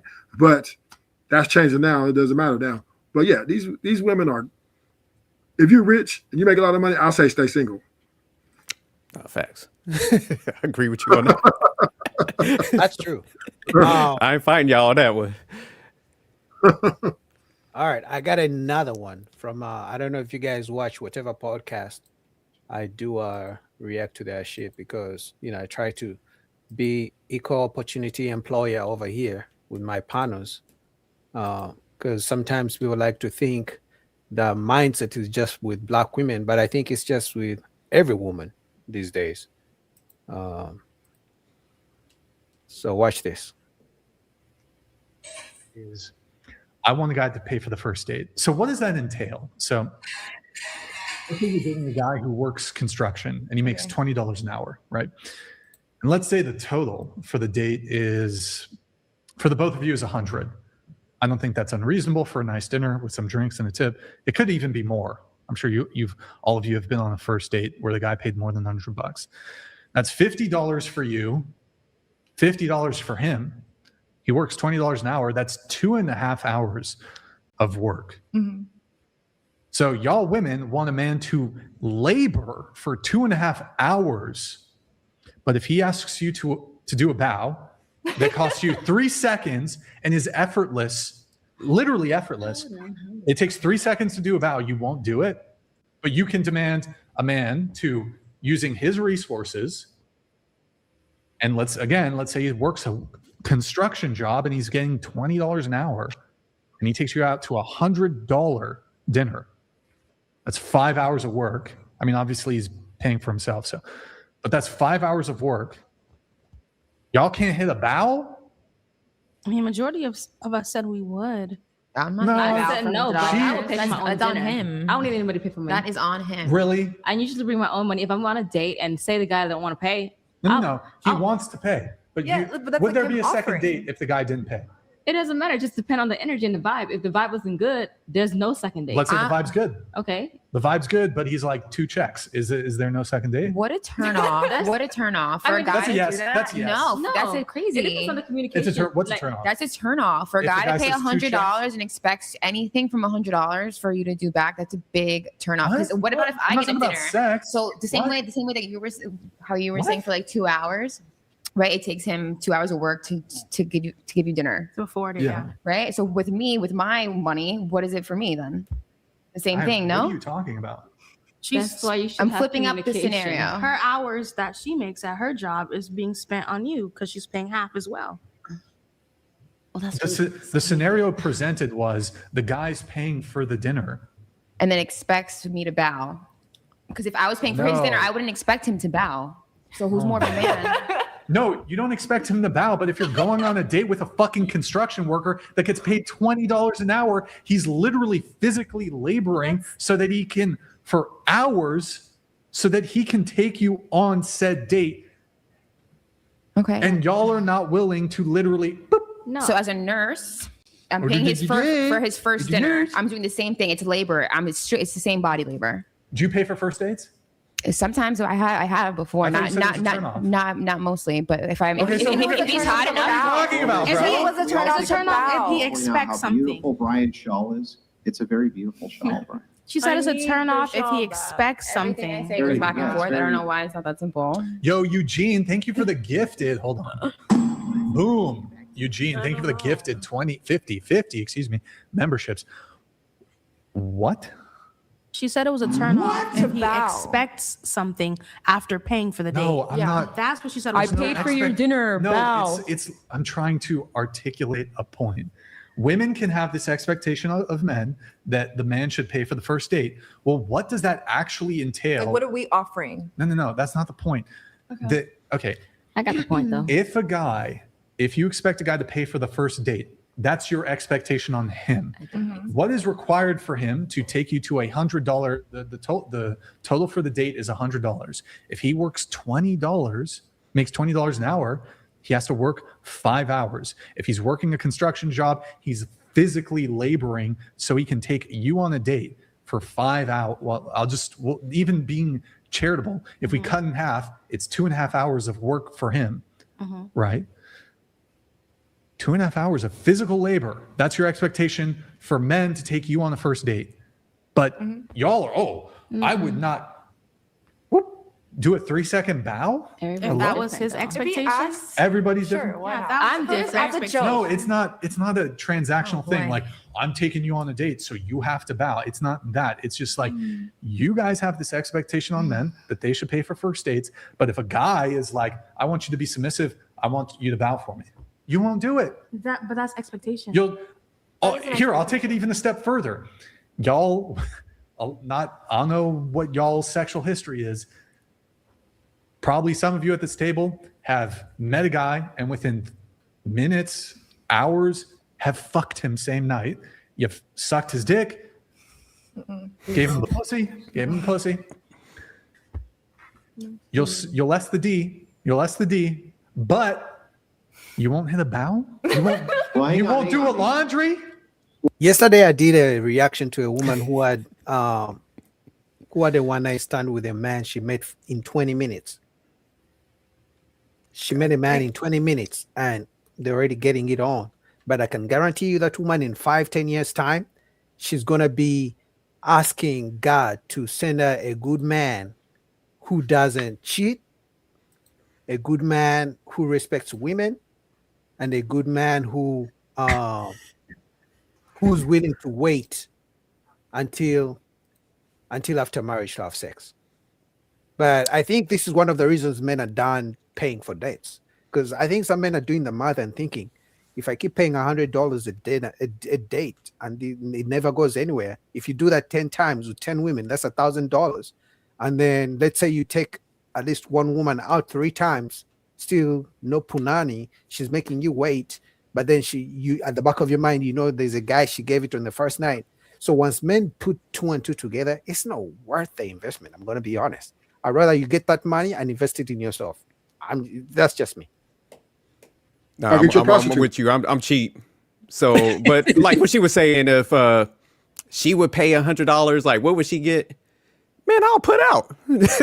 Just like you're gonna do if I pay $100. Like, I don't know what's up with people these days, man. Like, but that's why you should be having them conversations up front with them before. You got to get to know them before you just be throwing paper out there, man. I think that's where guys mess up, because there's nothing wrong to spend money once you know that person's really into you. But yeah, you do got to be kind of careful, man. You don't want to be like lunch in somebody's phone or steak. You know what I'm saying? Where they labeling you as a foodie or something. So you saying that women don't have long-term game to work you long-term? No, that's a good point. Are you saying that they don't? No, I mean they got it for a guy that don't got no like boundaries and just allow anything to happen. Those are the guys that can get work. Let me help you understand the question, right? Are you saying that women don't look for rich men or men of well-to-do and know how to play the long game? You said, because you said the statement, oh yeah, she looked for the guy that she can da-da-da-da-da. No, there are women out here who are very crafty and cunning, right? they know how to play the long game. So you would have to agree that even if you do meet a woman who makes you wait or doesn't go after your money right away, right? And she gives you this pretendship, you know what I'm saying, for let's say 3 months, right? But she's gonna Google you. She knows how much you make. She knows your position. She's like, okay, I'll see. And she read you. She see that you're a tight ass. So she's like, you know, I'm gonna take this the long way and get what I want. Are you saying women like this don't exist? You gotta make her earn it. Yeah. Make her earn it. No, I Okay, think I okay. think Ruthless is saying eventually, if she knows, and this is something I said recently. That's why I said like game doesn't work. And I know Sophisticated at some point you mentioned if you got game when we're talking about single events. Game I don't always believe in works. game. Game undefeated.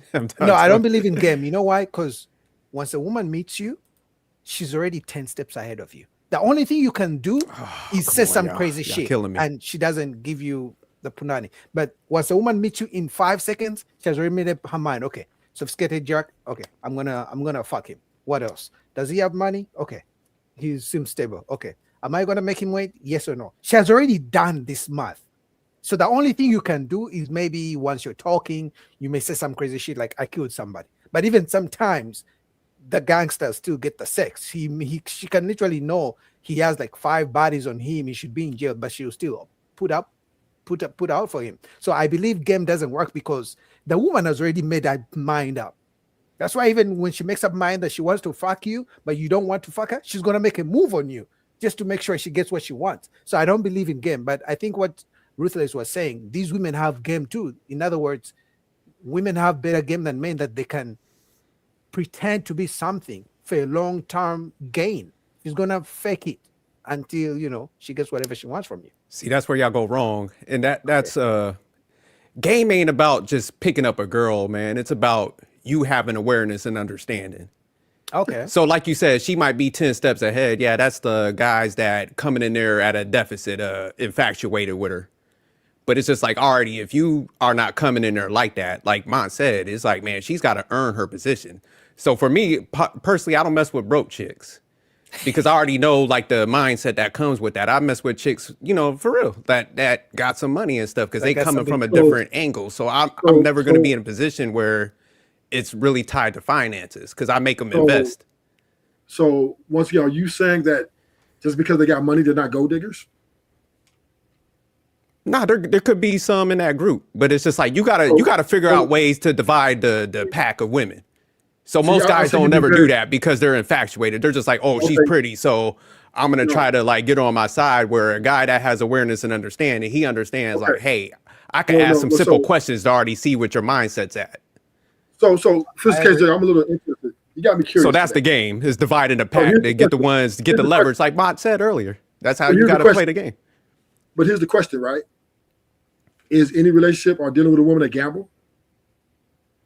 Everything is everything. There's nothing 100%, but you still got control of your wallet, right? You ain't got no control over your circumstances. That's not what I'm saying. That's not what I'm saying. This is a question, right? What I'm saying is, you're saying like you give it an absolute. Well, you do this, awareness and all this. And I ask you a question: is when you're courting a woman or trying to get to know a woman, isn't it still a gamble? And then you just said yes. So therefore, I'm just saying that I'm just trying to bring it all together is, okay, let's say we just take game out of this. Let's say you're doing this, the basic fundamental, meet somebody in a place and you're getting to know them, right? You're still gambling because you don't know the intent behind them meeting you. You're trying to figure out, you want to get the heads up, but if she knows how to play the role perfectly, you can still fall for someone that eventually just wants you for what you got, right? Yeah, but I think that's anything in life. Oh, my bad. Go ahead, Boogie. Yeah, I kind of agree with Sophisticated, Ruthless. I think that's everything in life. Now, it just so happens that when you deal with women, that's one of the worst losses a man could take. If you are unlucky, because there are men who do everything right and still lose with women. It just because remember, for a woman, it takes nothing to lose with a woman, just takes a false accusation. Remember Johnny Depp, his whole career was ruined, even if later they found out the woman was lying and she still has to pay him now. But so with a woman, you can lose. The only way not to lose with a woman, even then, is not to play the game. But if you're gonna deal with women, there's a chance you may lose. There's a chance So you agree with me then? So you agree with me then No, but I agree with Nah. Sophisticated Jerk is that just because you're gonna lose doesn't mean you don't do your due diligence. You can still try No, to no, no, no, figure no. That's out not what I'm saying. obvious. No. That's not what I'm That's what saying. you were That's not saying. what I am saying. No, what I am saying is he's speaking in absolute, and I said there is no No, absolute. he didn't. He Nah, did he's speaking of acknowledge that absolutes. there's a risk. So you when you're saying, oh, well, you need to do this and you need this, like he said, I only mess with women with money. Okay, just that's because it. a woman got money don't mean she's not a gold digger, right? Yeah, but don't he's mean she saying- ain't after what you got. Yeah, but Right? he's saying compared to dealing with women without money, meaning they have nothing to lose, the risk are lessened if you deal with a woman who has money. Let's say she's a corporate chick. You know, she has a risk of losing her job. She has been working. You know how women are really tied to their careers. She's been in her career for a long time. She has something to lose. So she's not going to be So- willy-nilly like a hood chick smoking and doing drugs So- and shit like that. There's a risk for her to No, not but miss Boogie it. breaking it down, but But Boogie- Ruthless, this is the part where you didn't hear where I was like, you got to get her to invest in you. So it's just Okay, like I so get what what- you're saying. Like if I got a chick and she just had money, but I'm still like doing the same thing every other guy does, where it's like, well, I'm gonna pay for this. Yeah, then I'm gonna get got, but I got control of my wallet, man. I'm not coming in there infatuated. You've got to invest. I'm not doing that. I got control over the places we go, so I'm not going on no $100 plate and stuff until we build up to that point. Yeah. And we know if you get divorced today, you would die alone. I'm not dispute that. But with Boogie, right? It is a number that even if they're educated, they divorce at 90% chance if they're educated. So therefore, you saying that it's less of a chance. No, it's more of a chance because why? She sees you more expendable. Even if she has women, when they get more money, they lose value. Ruthless. That's the thing men don't understand. They don't gain value. Women make a lot of money. A lot of money ain't valuable to men. He's not getting no value for it because most women ain't going to share their money. That's number one, right? Two, Yeah, but he's saying they also- he looks out for women who are willing to invest. That's all he's Yeah, but- saying. Yeah, you get the but one that share. That's what I'm telling you. I'm not telling you to get the one that don't. And That's that's why I dumb. told him, and that's why I told him he gonna die alone, right? Because women on a large scale are not investing in men. Period. That's true. Period. But not, Period. but so if there's women that operate like that, it might be a small percentage. See, what I do No. differently from most guys is I target that percentage of women. You see what I'm saying? So that's why I end up in better circumstances because I don't go chase everybody and try to put them in that small percentage. I chase that small percentage and I deal with the women that like have that mindset. See, guys want all these How would women you- and they want to try to like conform them to be who they want, How would where you- I don't do that. So forget it. How would you know you've been married for 20 years? How would you? When have you did a social experiment? I'm just saying. When you had to find I did time- the same thing because you know what? I looked at a guy that had the same mindset that had great results, and I observed that and I applied that to my life. That's how simple it is, man. Y'all just be No, it's not hard that headed.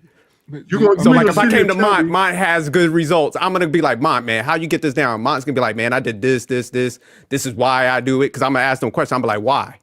Because I got that need for curiosity.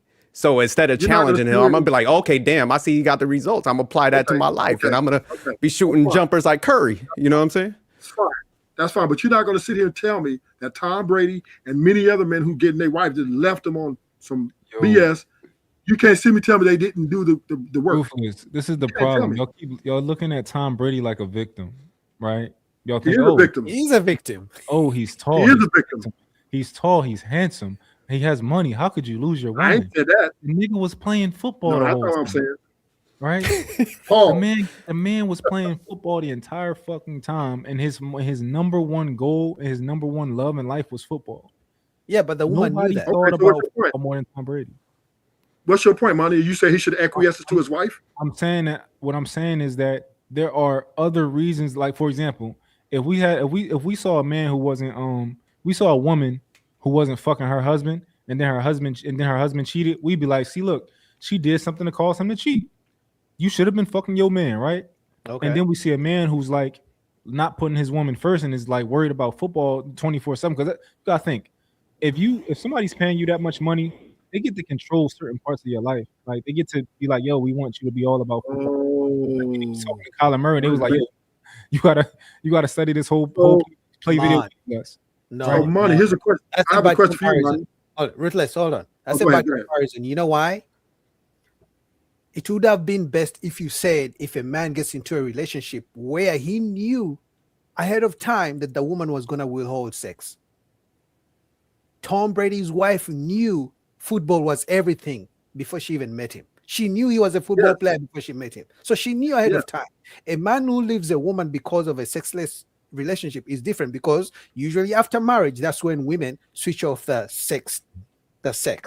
Yeah. It happens after. So how many no man is getting married to a woman if she told him, hey, listen, after you marry me and after a couple kids, sex will be once in 3 months. No man is gonna be like, oh yeah, let's get married today. Let me ask you this, right? Let's say a man gets into a relationship with a woman who says, hey, I'm not really a huge fan of sex. I'll have sex with you occasionally, but I don't like that. And he says, okay, cool, that's fine. I can handle that, right? They get into a marriage. It's 10 years later. He realizes like, yo, I can't handle that. And he steps out and cheats. Do you blame him? Yes. I mean, you can blame him, but do you understand why he did what he did? Yes. I don't understand why he did what he did. No, hold on. He thought he could handle it. I may understand it, but doesn't mean he's a victim. He's still wrong. You know, he's because not he knew the terms before they got married. Yeah. He accepted those terms. Mm-hmm. Right. So I He's not a victim. may understand. Okay, you needed more sex, then you should have left the marriage, and then you go where there's enough sex for you. But my point is, Tom Brady is the victim in this case. She knew football was his first love before she met him. Matter of fact, I believe the reason she was attracted to him because he's a 6'5" or 6'4" football player. Mm-hmm. That's one of the reasons she was attracted to him. Because if Tom Brady was working at Walmart, Giselle wouldn't give a fuck. Boogie, this is the question. Did she know that he would be the one NFL player that chooses to play 25 fucking years? She doesn't have to know that Did she sign specific up for that? thing. Hold on. She didn't have to know that specific thing, but she knew that was his life. That's all he knew. And she knew that the risk how long was it was going to be for, we don't know. That's his career. How long does the average NFL player play? Well, he's a I think like 3 years or something like that, right? 3 to 5. But let's go out of the average. If you have a long career in the NFL, a decent long career, how long do they play, Jerk? What would you consider a decent long career? I would say, like, man, if they get like 5 to 7 years, yeah, that's a decent long career. If somebody was in the NFL for 10 years, you'd be like, wow, you did it. Yeah, facts. Okay, so this man was in the NFL for over 20 years. Okay, so she That knew is that. what I'm saying is just if we can be reasonable, right? Is it reasonable to think that, you know what, you played NFL twice as long as a long career, maybe your woman got a little bit tired of that and she didn't necessarily sign up for that. Man, okay, we wrong. would No, she's understand wrong. Giselle. She's wrong. Hold on. We would have understood where Giselle is coming from if she wasn't fucking the trainer. Did she cheat? She cheated? She's married to the trainer. Did she have, is it confirmed that she had sex during the marriage? The fact that she married him after they broke up, after the divorce, and she had a baby with a trainer, we don't need to know exactly when they started fucking. That's enough. Okay, but My point is, she messed up the moment she confirmed she was fucking the trainer, had a baby with him, and got married to him. So, if but- she was still single, we would be like, okay, you know what? She was just tired of being alone. She was lonely, but she was fucking the trainer. So which lets us know. I mean, you don't need rocket science to know she was fucking this guy as Tom Brady was on If the your on the woman field. leaves you, I'm gonna tell you right now, right? I'm gonna tell you because this is just common knowledge. If your woman leaves you, most likely the next man that she's going to be with Was already is the around. man that she's spending the most time with. I agree, but that's my point. So it wasn't about the football. But this is the thing. Even if she's been working with a man who she's never touched, right? She never touched him. She never cheated on you, right? It's very possible that once you are divorced, her spending that time with that man, then maybe he becomes the all right. Well, yeah, let's go out. I'll accept your offer to go out on a date. I'm Are single you now. justifying what she did, Money? He's trying hold to. on. Hold on. What would I be justifying? You've What been I- just you're saying is I want to you're make trying sure to give that her- I want to make sure that you're not saying that I'm justifying cheating because we haven't confirmed that yet, right? No, you're justifying men to no. accept sexless So relationships. let me say this. So let me say this, right? No, I think he's just trying to give y'all a different angle to look at Let me- from the Tom It's a Brady bad and Giselle situation. Let me help you out, right? If you're in a marriage, right, you have 3 kids, right? To Boogie's point, you knew what you was getting yourself into, and he's your leader because you stopped working and he secured your lifestyle so that you didn't have to worry about, anything, money and none of that. And you was his big supposed to be, you signed up to be his supporter of his career. And as the leader, if he wants to play till he's 100 years old, because he's the leader of your house, you're supposed to say, okay, my leader, because you picked him as your leader. You picked him. You went out and sought him out. And then you submitted. So now you want to unsubmit because you were emotionally cheating with your trainer. See, the Boogie's point. So she was emotionally cheating because women, once this goes back to my point, women are enslaved to the way they feel in their emotions. But therefore, when Tom Brady was going to play football, right? And you only play football, what? Point of information. 3 months. Point of information. I don't want us to throw things in there as if it's a fact. I just want us to highlight that these are things that we are suspecting. We suspect that she was emotionally cheating. Right? Yeah, she's emotionally cheating, obviously, right? Because she was emotionally cheating. Yeah. So, but we can't say this though. Let's take that out of there. You destroyed your family for what? Right? Was that enough? Was that enough? Because he wanted to pay 2 more years, and you disagreed with his decision as a leader of the house. So you, as a follower, Ruthless, real quick. I don't think she should have broke up the family, but going on Mont's point, just say like we know how people abuse their body in football, especially for that many years, like Mont pointed out. Say she had to sit there and watch him like, get limping around, and she's like, "Hey man, come on, you already got 7 championships. I got $300 million. You got $250 million. Like you don't need to go through this abuse. I want to keep going." And you know how they start developing the CTE. What happened if she had to witness that and she came to him like trying to talk about that edge and then she just emotionally detached? Is that a little different at that point? No, Yeah, no, but because the thing is, if she comes in there under his leadership, he's a leader, and she has to air out her grievances to the leader. It's his call. But if she come in there with an underlining ultimatum, then she's she's committing insubordination. This is another place where y'all not being fair, right? Yeah. So I remember watching this whole thing play out, right? Where Tom Brady retired, and all of us was like, "Damn, we don't want him to retire," right? Okay. And I heard Skip Bayless on the radio like, "Yeah, Tom Brady's retired. He finally gets Giselle wants him home. So, he's finally home, and they can do their family thing, right?" And then it comes out that he is not retiring. He rescinded, like he took it back. He gonna come back for another year. And Skip Bayless said, "This is going to cause trouble in paradise." He finally said that he was going to stop playing football with Giselle, and now he's coming back to the NFL. Like, just go back home and be with your family, right? And people saw that. They foresaw it coming. You said that you was going to go home and be with your wife, which you were not divorced. There was no divorce, separation, none of that. And then you play another year of football and you divorced. You went back on your word. No, I think in my opinion, just from the outside looking in, I think she had already given him the ultimatum. So once I don't know for sure, obviously, nobody said this, but I think once he said he retired the first time, went home, realized she was fucking the trainer already, or along the retirement. No, seriously, along the retirement, something must have happened between them two where he said, "You know what, it's already gone." Because remember, a divorce or a break in a relationship doesn't just, people don't wake up one morning and then it happens. It happens over time. It starts to build up. So in my opinion, I think when he said, I'm retiring, when he got home and things went bad, and we know, and it's not even just Tom Brady. Athletes, every time they retire, usually it's what? About what? Yes. They get divorced within 5 years? 90%. Like that? 90% divorce rate. Yeah. So even watch out for LeBron as well. Watch out for Steph Curry, especially because the wife has already shown us signs of what she's trying to do. All right. So I think something happened. That's why That's when he decided that, you know what, let me go back to my true love, which is football. I left before I wanted to leave. Let me go back. And I think that's why he decided to come back, in my opinion. I agree with that. I agree. I think he already saw the writing on the wall. But this is my point, right?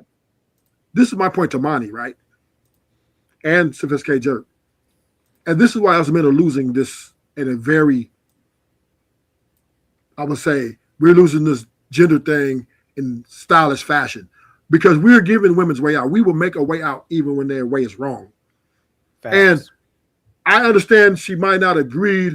Maybe she got a little bit frustrated with him playing as much football, but to destroy the family, did she think of the kids? Did she think of? He did it. You know what? You know what I mean? Yeah. Right. Let's switch the roles. Tom Brady would have been canceled. He would have lost brand deals. Remember what happened to Tiger Woods when he got caught cheating? He lost brand deals. Now switch it to Tom Brady. Imagine he left Giselle and they caught him fucking his trainer or his chef at work at home. He would have lost brand deals. Y'all know how crazy Boogie. Y'all know how crazy we look right now. Like, no, you look crazy. I don't. Look, check it out, right? We can say like, yo, we don't always find a way to like bail out a man and put it back on a woman. But like, even when you went into your little speech recently, you said, well, this is what I think. I think he caught that bitch cheating. It's like, God dang. Like, can we just go off the information we got and was it reasonable? Like, Jesus. But one thing we know, she's married to the trainer with a baby right now. No, she that was a bad look when she jumped off. But yeah, I like what Mont put. I like what Mont put it. Man, think about 25 years. Man, people they retire from the military in 20. So it's like, man, she rolled with him enough years where she did show a level of like being supportive, man, where like majority of NFL careers don't last long. So, and they said he's like sick with it. He's like reading the playbooks 24/7. He's looking at tape. So she was probably like, man, this dude ain't never gonna leave. You know what I'm saying? So that could have happened. I get what you guys are saying, but what Mont's introducing is just another like angle to look at. So 25 years, that's a long time, man, where I gotta look at that. I gotta take that under consideration. And I understand that a lot of women are unreasonable and they make unreasonable decisions. But what I'm seeing with her is like, yo, can we just see how like this is just a reasonable human disposition to my man has been doing this for so long and I held him down for so long. So let me fuck the trainer. Supposed to retire. And then it's like, it's very possible that she was lonely. Like I was trying to paint the picture of. Let me fuck the trainer because I'm lonely. Seriously, man, you're gonna say that? Because that's how it ends. Yeah, man, you're going a little too far. You're hurting our argument, man. I'm not saying it's okay to fuck the trainer. Well, that's what happened. You have to add that part. So if you're gonna say, "Oh, I'm lonely," say the whole thing, how it started and how it ended. So go ahead. So you're saying that it's unreasonable. No. Continue with the statement, but say the whole thing, how it ended, how she was lonely, 25 years, and how it ended. Don't say it, man. 25 years justifies the means. So go ahead. They got a divorce, and then she ended up fucking the trainer and marrying the trainer. Do you hear how that happened? Tell me, like what? Like I don't want to put it out there like, oh, she cheated on, like, because we didn't hear that. That's not fact. We have evidence. So Monty, one can infer that it's quite the coincidence that there was something that she found, but she thought was better. Because women typically don't leave unless they found something better, especially a man of that stature. Think they found something. Yeah, better. they think it's better. So obviously, she was training her, and within this trainer, there came some sort of attachment, right? They were having intimate conversations. And he got into her little head and her emotions got attached to that. So therefore because she was training with him before they divorced for years. So we can infer because she married him, had a kid, that she was invested in this guy. Yes. Yeah. Now, what she did do is I think she approached Tom Brady when he got home. Yeah. And he went to, she gave him an ultimatum, said, look, I don't need you to play no more football. I need you to bow to me and do and listen to me this time. And Tom was like, no, I'm the leader. I'm going to play more. And then she she leveraged. She used She football leveraged. as an excuse Yes. for her to leave the marriage in order to keep fucking the trainer. Because Yes. if Mike gonna tell me she started Yeah. fucking the trainer after the divorce, you a goddamn Yeah. lie.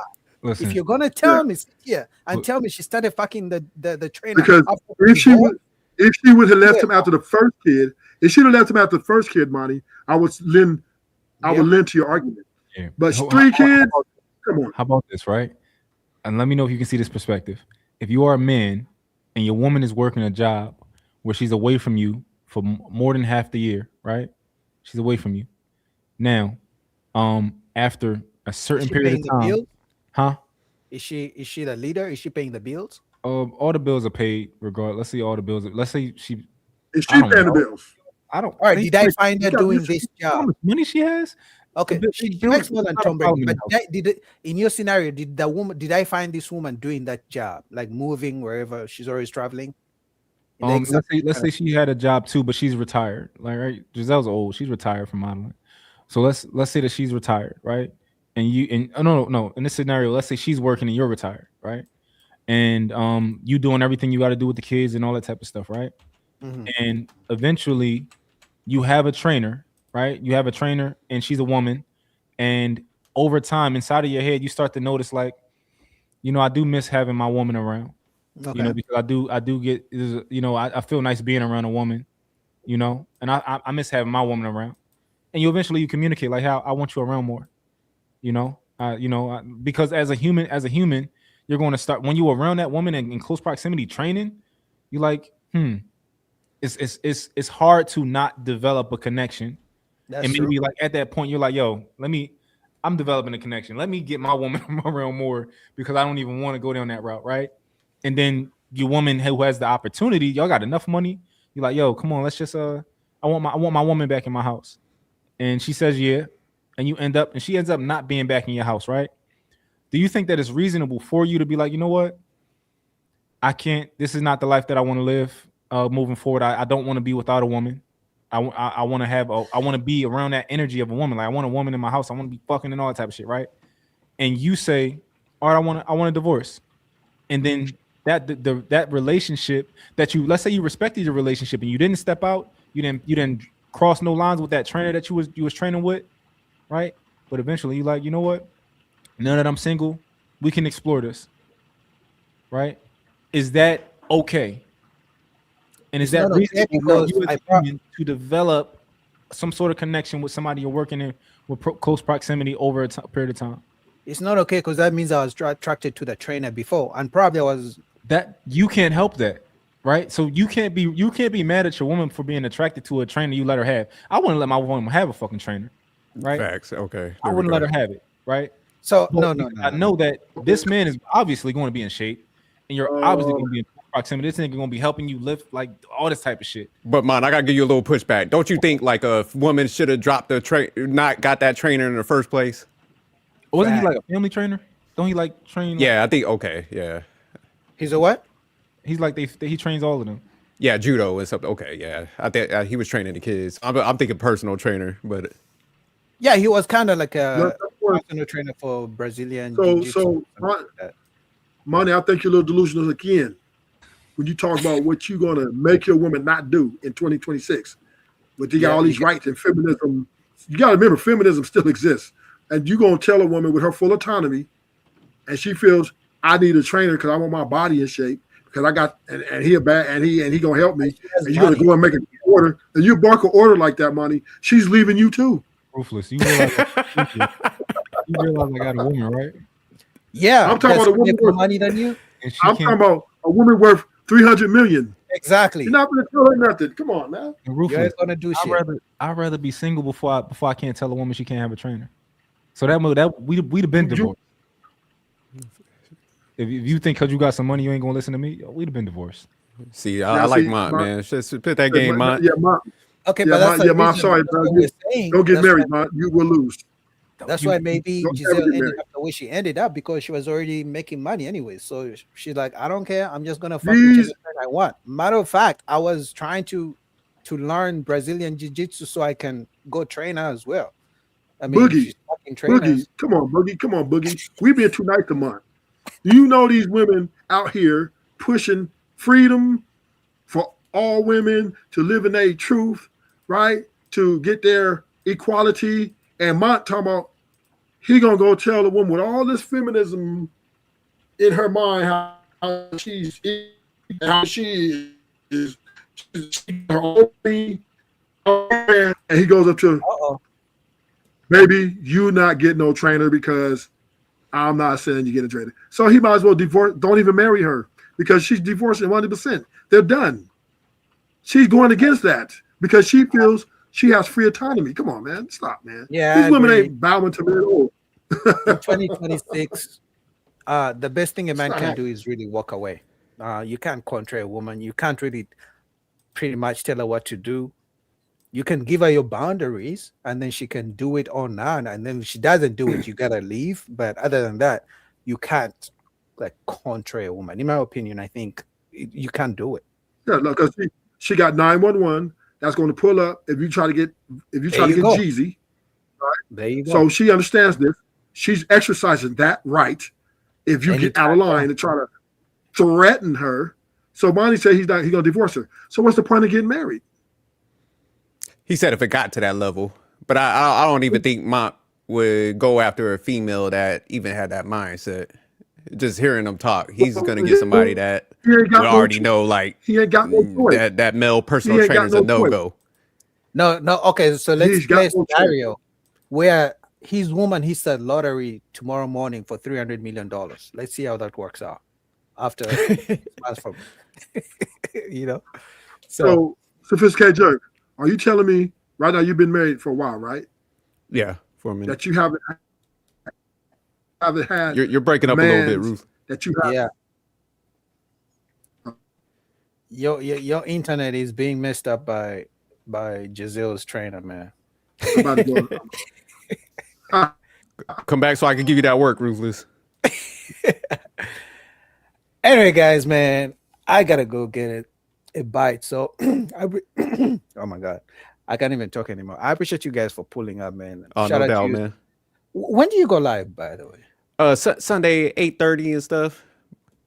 But yeah, I'm gonna start trying to pull up on you more often, man. I like your shows, man. I like the quality you be putting behind them. So yeah, we're gonna start pulling up. Man, I'm trying, man. I'm doing my best. But in 3 months' time, I'm planning to take it up a little bit, you know, get your background and shit like that. You know, I'm just not very technical in terms of we're gonna get you right, man. Just I'll holler at you. But all right, man, I'm gonna drop out, man. Thanks again for having me up here. I appreciate you, man. I appreciate everybody who joined the stream.